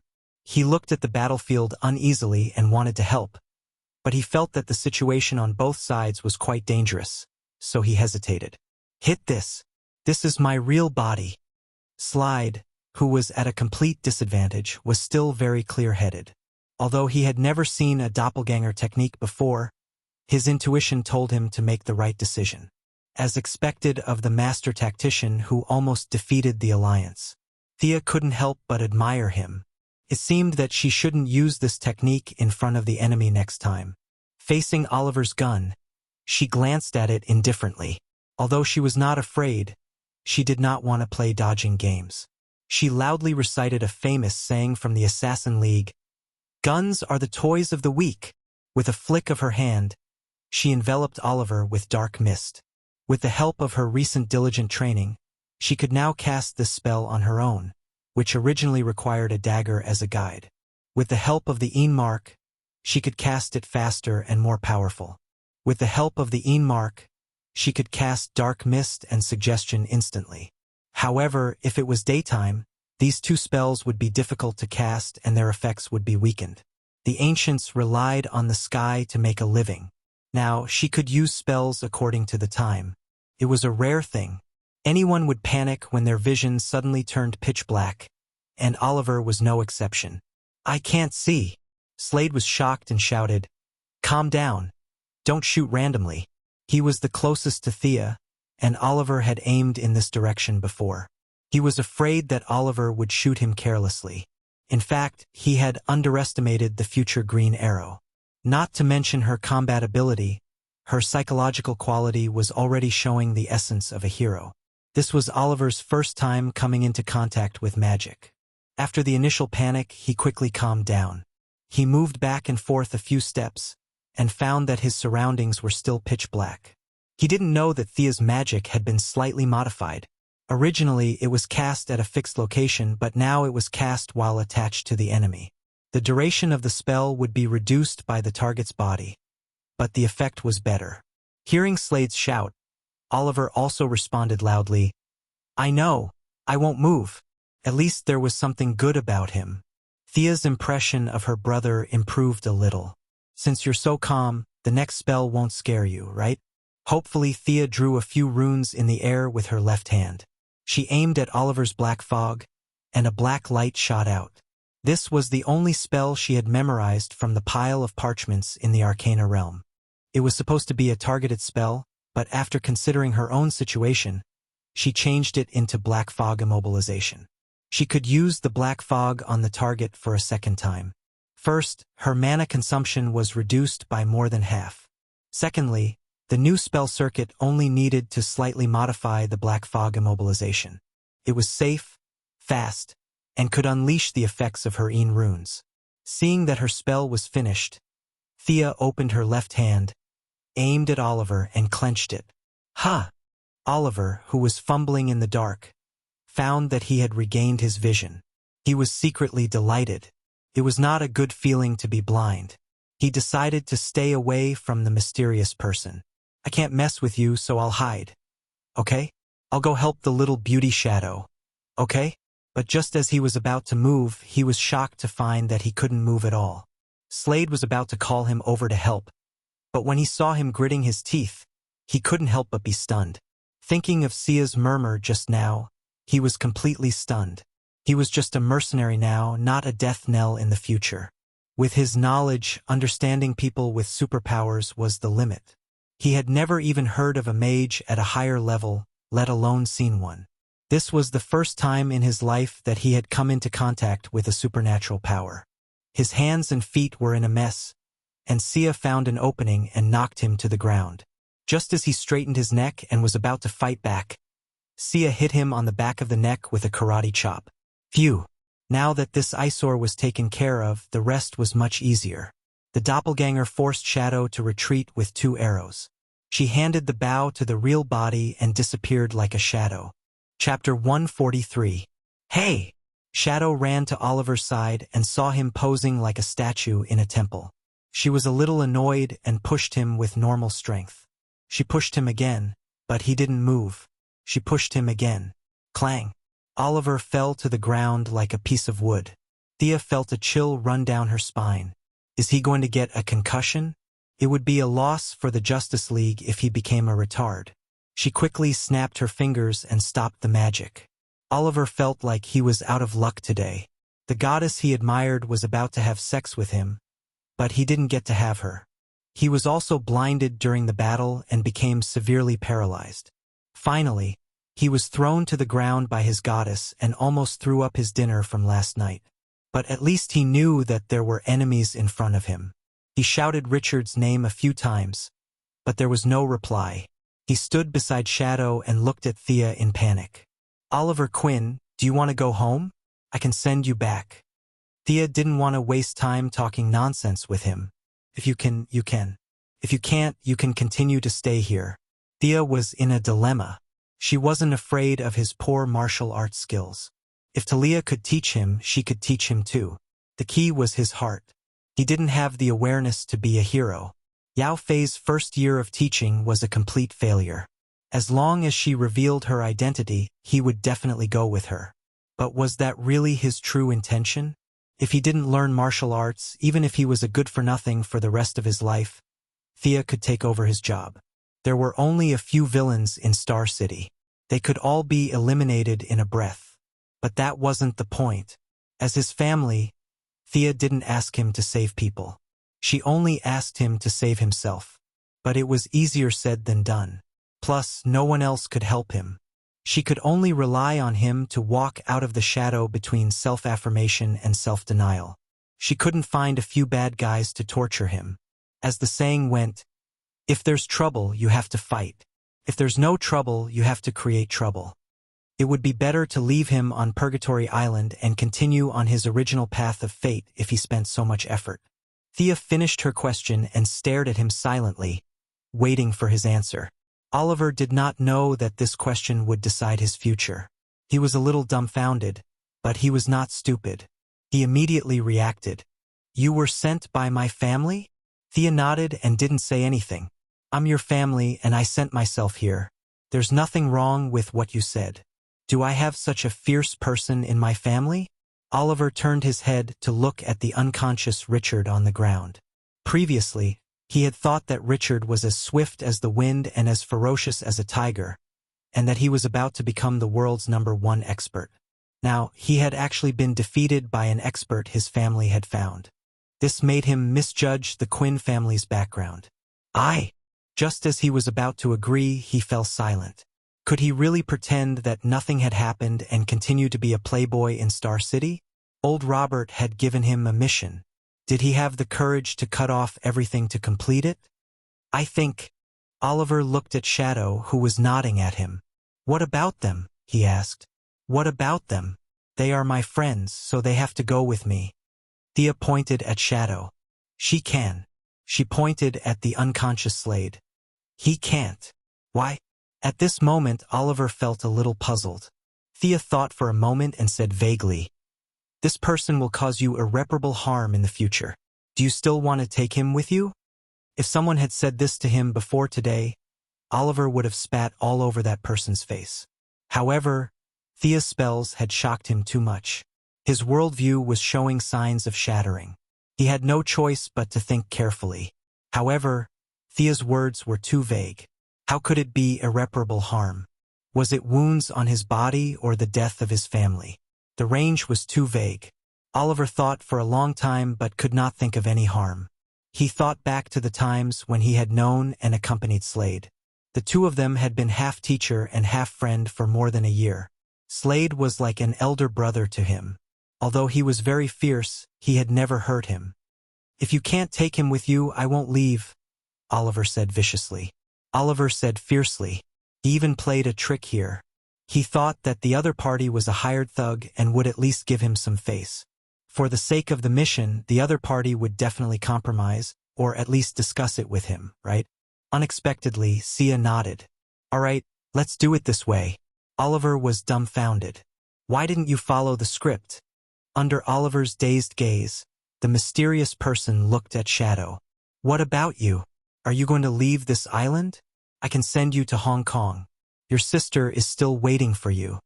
In fact, Thea did not know who her sister was. She was just casually making up a story based on the TV series. Yao Mei. Thinking of her twin sister, Shadow wavered. However, when she saw Oliver's pitiful gaze, she cruelly rejected Thea's suggestion. Thea saw their little exchange of glances but did not mind. I'll stay on the island for a few more days. If you change your mind. On second thought, they would not be able to contact her even if they changed their minds. Thea felt that this was not a good act. I'll come back when you change your mind. With that, he threw out a Batman smoke grenade and quickly disappeared from their line of sight. Slade. When Oliver saw the mysterious person disappear, he hurriedly went to check on his brother, who was lying motionless on the ground. Unexpectedly, Richard didn't even need his help. With a pair of ferocious eyes, he sat up on his own. Although Thea's technique was fine, she had underestimated Slade's extraordinary physique. Even without the injection of Miraculou, his physique was at the limit of a human's. A karate chop that could knock a normal person out for half an hour woke him up in less than 10 minutes. He was just afraid of Thea's strength, so he had been playing dead on the ground. Kid, did your family send that guy? Although Slade wanted to find a lot of excuses, such as the fact that his opponent was an adept, he knew that even without these factors, he would not be able to defeat his opponent. If the two of them came at him together, he would be dead by now. However, his question was difficult for Oliver to answer. He had been away from home for more than a year. Even if Moira was here, she would not be able to answer. After all, this was an era where Superman was still searching for his own worth. There was no sign of the official alliance yet. Even a government organization like the Sky's Eye Society could not find a master like Thea. Oliver stammered and could not give a clear answer. Slade thought that he did not want to talk about it, so he snorted. He picked up his twin knives. One of them had been broken by Thea. He was even more annoyed. That guy should have a plane or a ship that can leave this island. Let's go find him. Slade, with a murderous look, said to his two companions. The two of them nodded in agreement. Chapter 144. Look for his tracks. Follow the footprints and you'll be able to find his means of transportation. If you don't take me with you, I'll make sure you die on this island. Slade said fiercely. It was obvious that he had heard most of their conversation. He did not believe Thea's words about the future at all. He only thought that it was an excuse not to take him with them. However, 20 minutes later, the experienced veteran Slade was a little dumbfounded. He could only find traces of their battle. Why were there no footprints? Could it be that a living person flew here? This was completely contrary to his past experience. The more he thought about it, the more he broke down. His already shattered worldview was now completely destroyed. After looking at it over and over again, it seemed that flying here was the only explanation that made sense. His malicious plan to seize the ship had been foiled before the first step could be carried out. This made Slade feel a little uncomfortable, but he still had a glimmer of hope that he could leave the island. He planned to discuss it with the other two to see if they had any ideas. Thea did not go far. She still had to see someone, or rather pay respects to a loved one. She observed the movements of Oliver and the others and measured the ocean currents at the time of the accident. Finally, she found a shoal with rugged rocks. From time to time, there were seabirds searching for food in the shallow water. This is the starting point of everything. Thea got off the skateboard and walked slowly. He looked around and quickly found 2 mounds of rubble on one side of the high ground. The names Robert Quinn and Yao Fei were carved on the 2 wooden boards with sharp tools. Old Robert and Yao Fei were both buried here. Thea was a little sad. She took out a delicate bottle from her bag. Dad, I'm here to see you. This is the wine I stole from your study. I hope you—" Thea was a little choked up as she spoke. She unscrewed the cap and slowly poured the wine on the grave. Although this way of paying respects was a little oriental, she could not find any canons or priests. She could only make do with it. As for moving him back to Star City, Thea had thought about it before. However, after some consideration, she gave up on the idea. Old Robert died with the desire to atone for his sins. He probably did not want to return to Star City, the city that brought him honor and shame. In the original drama, when Oliver returned to the city, he didn't mention anything about his father moving back to Star City. Presumably, he was thinking the same thing at that time. Thea sat on the ground and took a cup for herself. She poured some water on the grave and drank a cup herself. She was constantly immersed in the past. The bright full moon hung in the sky, and the bright moonlight shone on her body, making her battle suit even brighter. "Drink with me?" Thea had already taken off her hood, revealing her intoxicated face. She looked at the shade of a tree not far away with a playful expression. Shadow, who had been hiding behind the tree, had been here for a while. She first saw this mysterious man sitting in front of her father's grave and talking about something. She thought that it was an old friend of her father's, but not long after, she felt that something was wrong. This person either had bad eyesight, or the person she was talking to was not her father. Thea took off her hood. Under the moonlight, Shadow could see her side profile and where she was sitting. Shadow walked out of the shade and asked tentatively, "You are Thea Quinn. You must have heard of me, right?" Even though Shadow had mentally prepared herself, she was still a little shocked. She covered her mouth and asked, "You're Oliver's?" "Yes, I'm his sister." Thea looked at the woman who had encouraged Green Arrow when he was at his lowest. She sighed. What a gentle woman. Shadow widened her eyes and looked at her. "Are you kidding me? Is this how you communicate with your brother? Should I just beat him up without caring about anything else? Everything written in the books is true. The people of the United States are indeed living in an abyss of suffering. This billionaire family is indeed more complicated than our family of three." Thea saw the confusion in Shadow's eyes and guessed that she had misunderstood. What he needs now is not a family. He needs redemption. He needs to redeem himself. If he can get over it, he'll soar to the top. If he can't get over it, he'll achieve nothing. By the way, why are you here? Thea briefly told Shadow her thoughts. Halfway through, she remembered why she was here. This place was far from their current campsite. Of course, Shadow would not tell her that it was all because of what she said.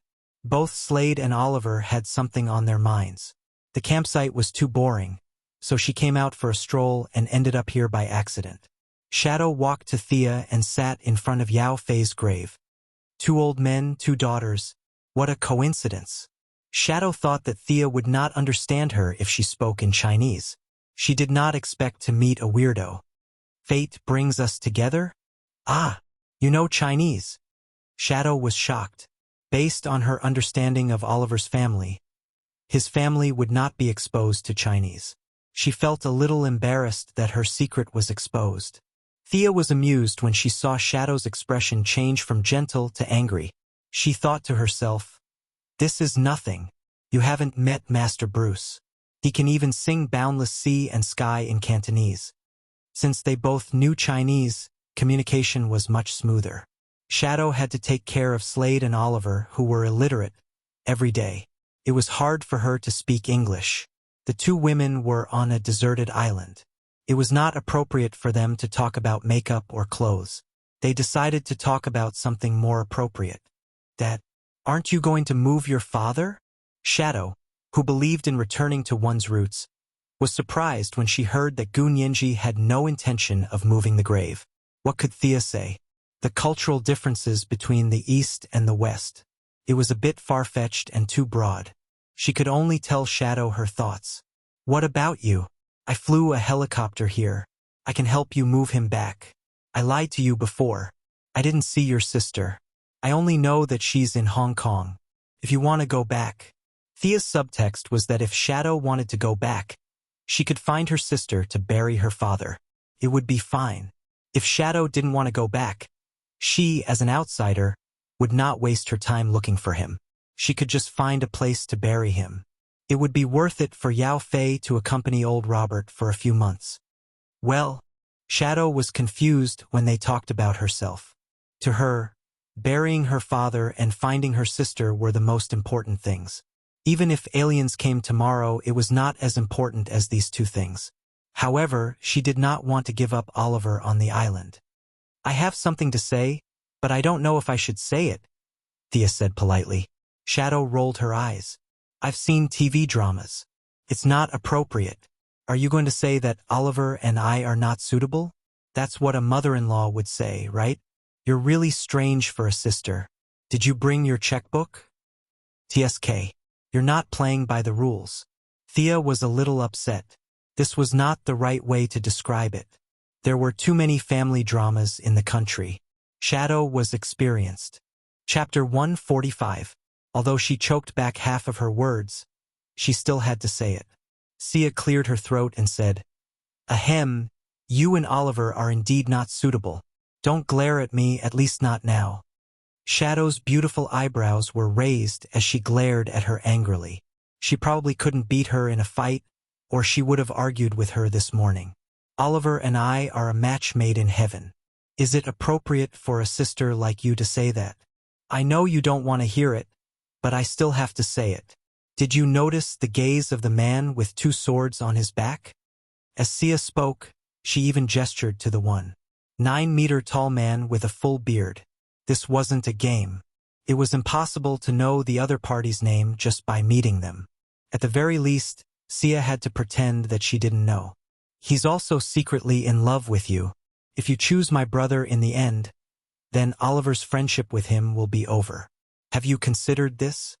Thea enunciated each word clearly. Was there a friendship between Oliver and Death Knell? Judging from the subsequent developments, there was definitely one. Even if Death Knell killed Moira, in Oliver's mind, Death Knell was only bewitched by Mirakuru's drug. Death Knell was still his good brother and friend. It wasn't as if Shadow didn't know about this.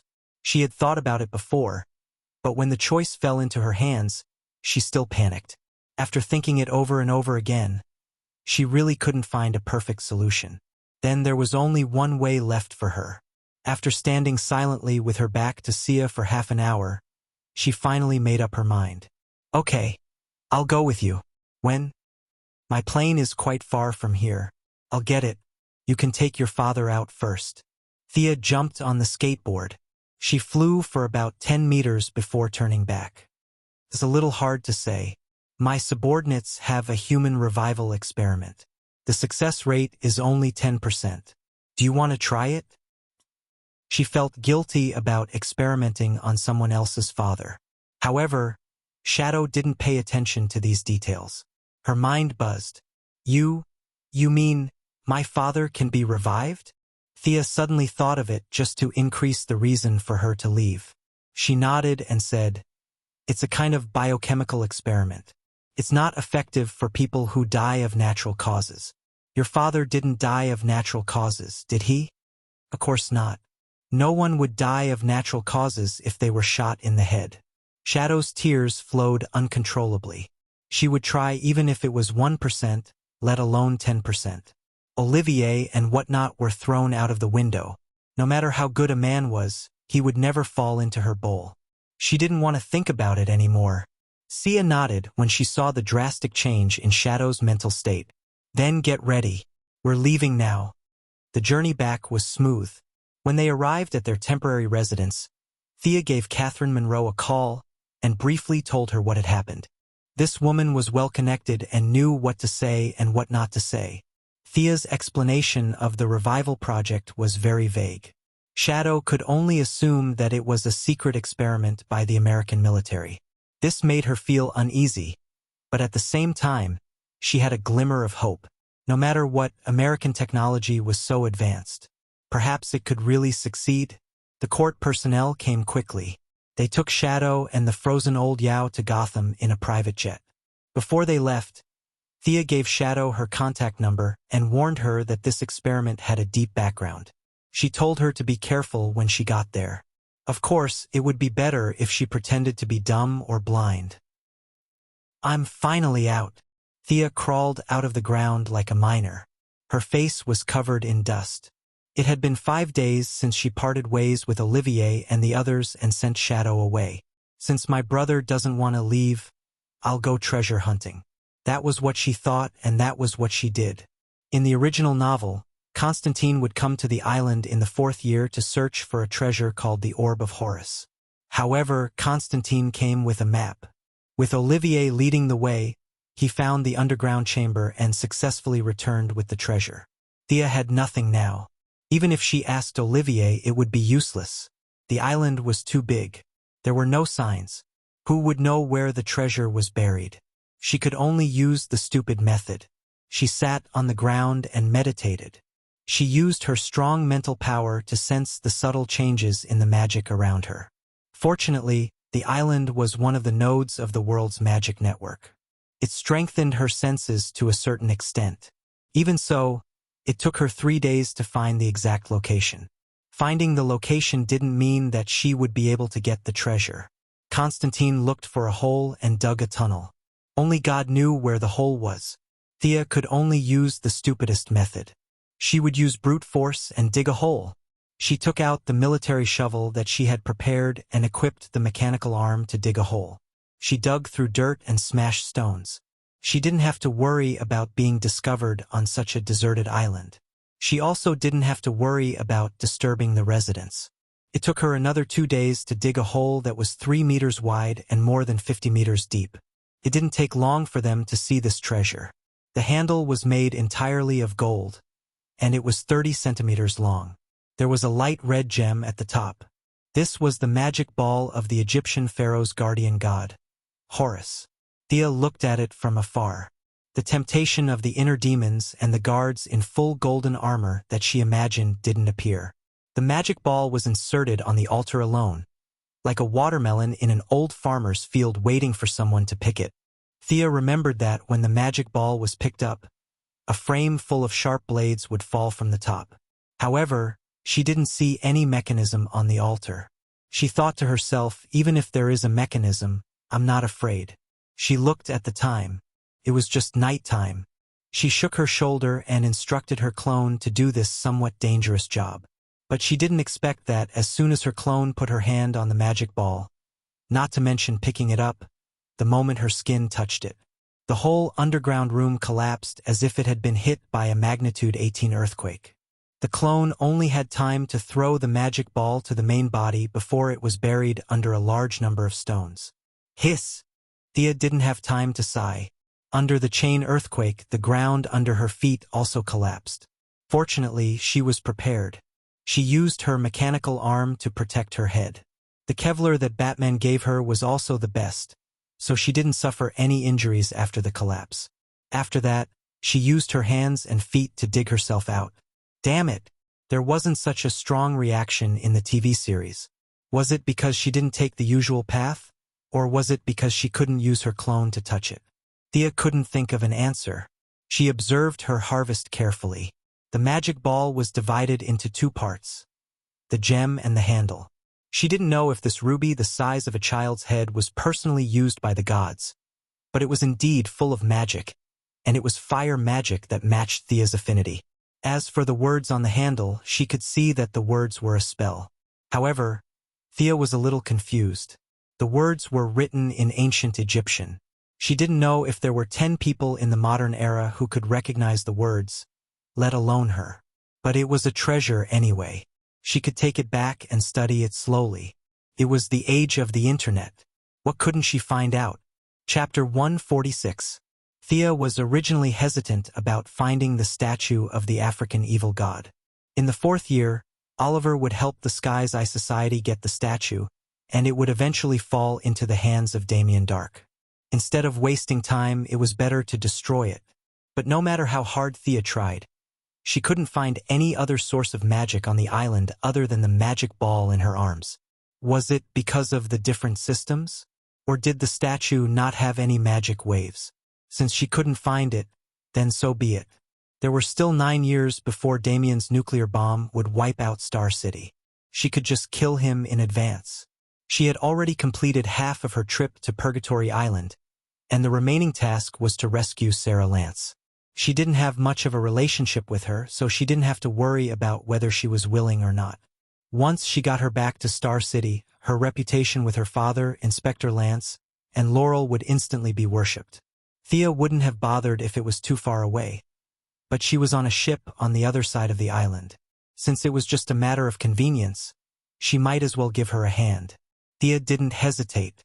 After searching for the magic ball for a few days, the island's environment was no longer as unfamiliar as before. She identified the direction and flew west under the cover of the night. It was difficult to find people, but a large ship on the sea was easy to find. This ship was personally funded by Dr. Ivo, who researched the Japanese biological weapon Mirakuru. He hired a ship of armed mercenaries to find the miracle medicine in his heart. Thea couldn't be bothered to find out what noble reasons he had in the beginning. She only knew that this guy wasn't a good person. She used infrared to observe from a distance. There were quite a lot of thermal reactions on the ship. She roughly estimated that there were hundreds of people on the ship. While the mercenaries were patrolling, Thea landed lightly on the deck. The skateboard wasn't suitable for movement in the narrow cabin. She needed to move as fast as lightning. She held the necklace that Malcolm gave her and whispered the spell on it. Wind Walk. Following the successful casting of the spell, a circle of green smoke could be seen surrounding her body. She adjusted to the sudden increase in speed. Not bad. Although it wasn't as fast as the Flash, it was still close to 600 kilometers per hour. After some hesitation, he put the skateboard back into his bag. The interior of the ship was small, so he should not encounter any strong resistance. Using the stealth techniques of the Union of Assassins, he entered the cabin through the shadows when a few patrol teams met. Along the way, he knocked out a lone mercenary. Regardless of whether the mercenary would become an idiot or not, he activated suggestion and dream entering at full power. His powerful spiritual power directly crushed the mercenary's memory. Thea quickly grasped the situation of the ship. There were not as many mercenaries as she had imagined. There were only 2 small teams of 50 people. Dr. Evo had brought a small team to search the island this morning, so there were only 25 people left on the ship. As for the thermal reactions that Thea observed, most of them were from prisoners that Dr. Aiwa had captured and used for human experiments. Sarah Lance was doing well. Although she was only a beauty in Thea's eyes, she was a great beauty in the eyes of Dr. Aiwa, who had drifted on the sea for a few years. They had feelings for each other. After a few hookups, Sarah became Dr. Aiwa's personal secretary. Knowing that there were not many people on the ship, Thea naturally did not continue to hide her tracks. There were only a few rotten fish and shrimps scattered throughout the ship. What was there to be afraid of? She summoned her doppelganger and handed her the bow and arrow. Her meaning was clear. If she saw them, kill them. If not, forget it. The real body drew out a long sword and a dagger. Seeing a patrol team in the distance, she rushed over like a gust of wind. These people might be considered elites in the eyes of ordinary people, but in the eyes of Thea, who was fast and powerful, and whose fighting skills were at the top of the world, they were full of flaws.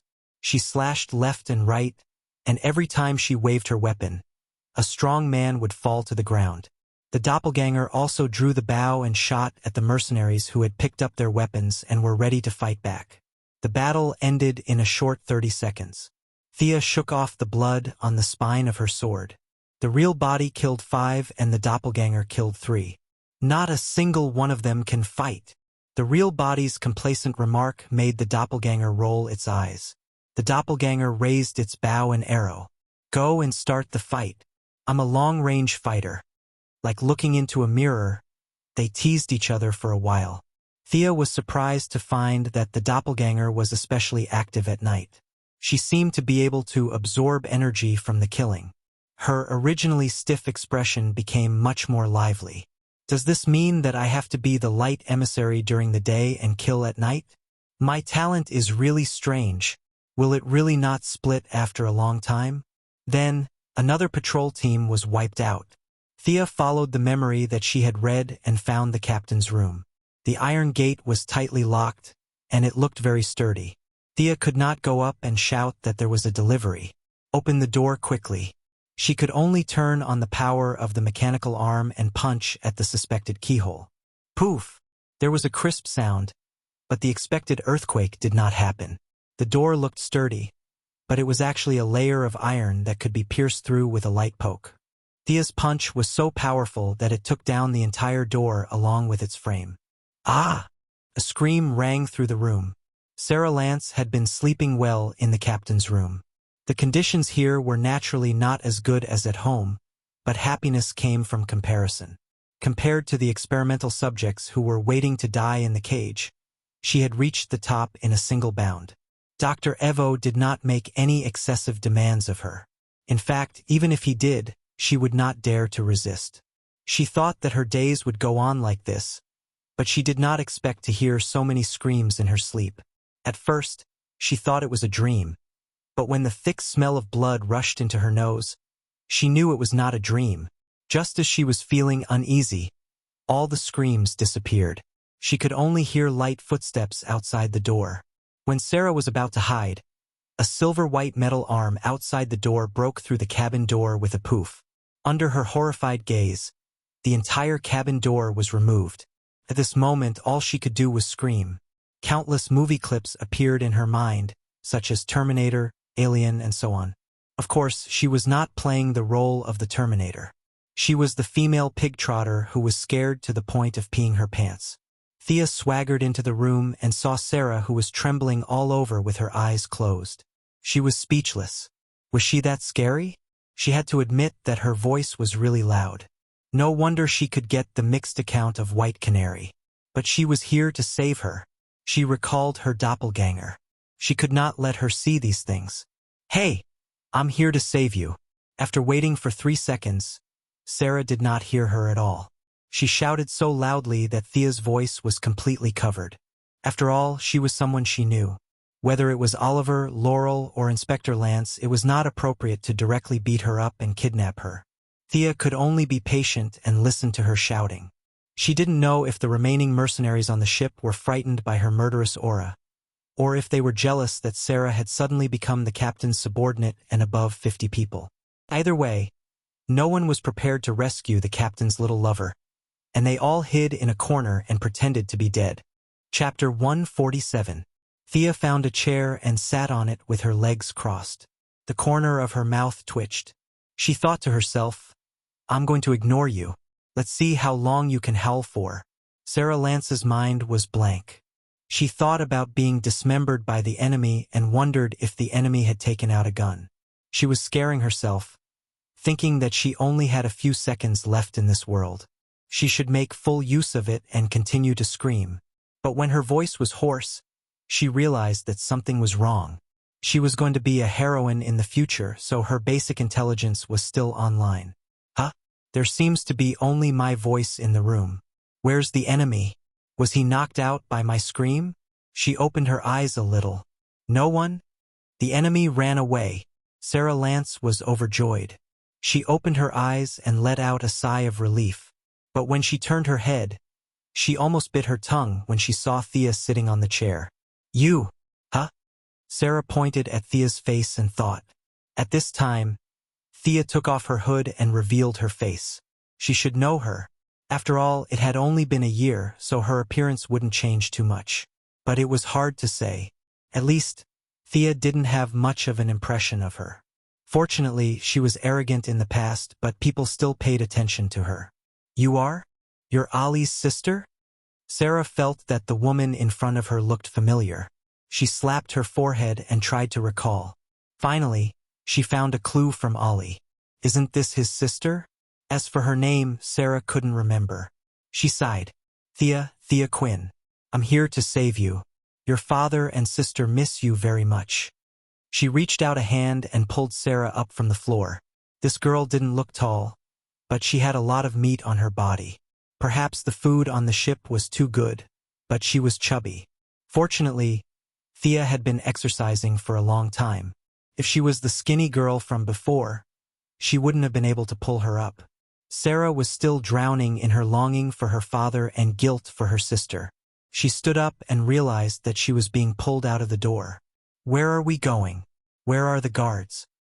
Don't worry, everyone on this ship is hiding. Go to the island and find my plane. I'll send you back to Star City. Suddenly hearing the familiar name of Star City, Sarah's tears flowed down uncontrollably. Thea frowned. This woman was too emotional. To be honest, Thea admired Sarah Lance's future achievements. Whether she was the captain of the Wave Rider or the leader of the legendary squad, Sarah Lance was a great heroine. Relying on his own continuous struggles to repair the changes in the timeline, especially the phrase "legends never admit defeat," that left a deep impression on everyone. Compared to the Flash on the other side, Sarah's reverence for time was 10,000 times higher than his. The Flash had triggered the Flashpoint incident and rewritten the fates of countless people just to rewrite his own childhood misfortune. But that was the future. Thea could only say that heroes were created by circumstances, and that no one was born outstanding. Only heroes who worked hard to fight against fate were worthy of praise. Sarah only recovered a little when they were really out of the range of the ship. Her father's nagging and her sister's complaints were nothing. As long as she could leave this damn island, she would even beat her up.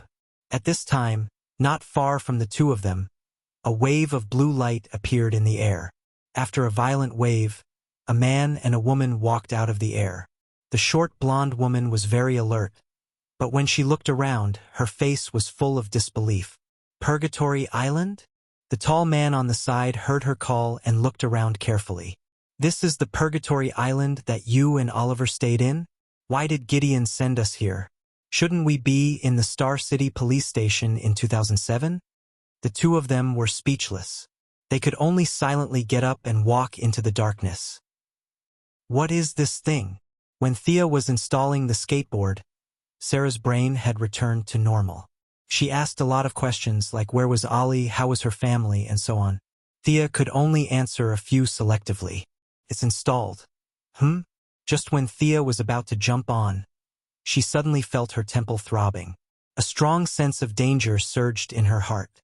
She could only see a blue light flying toward her. Get down! He pounced on Sarah Lance, who was still looking at him in a daze. The blue light didn't hit them, but under Thea's horrified gaze, it pierced through the skateboard. God! The skateboard that was floating in the air was like a kite with a broken string. It wobbled and fell to the ground, never to move again. F***ck your mother. Thea was instantly filled with anger. She turned her head to look at the culprit.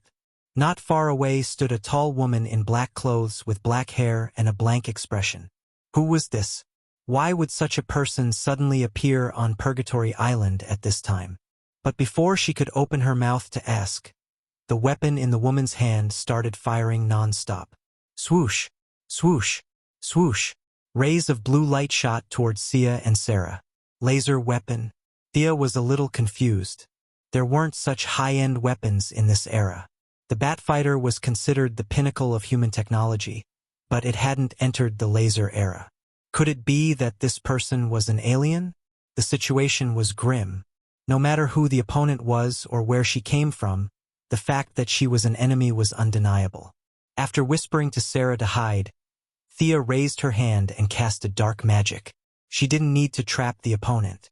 She only needed to temporarily interfere with the enemy's vision.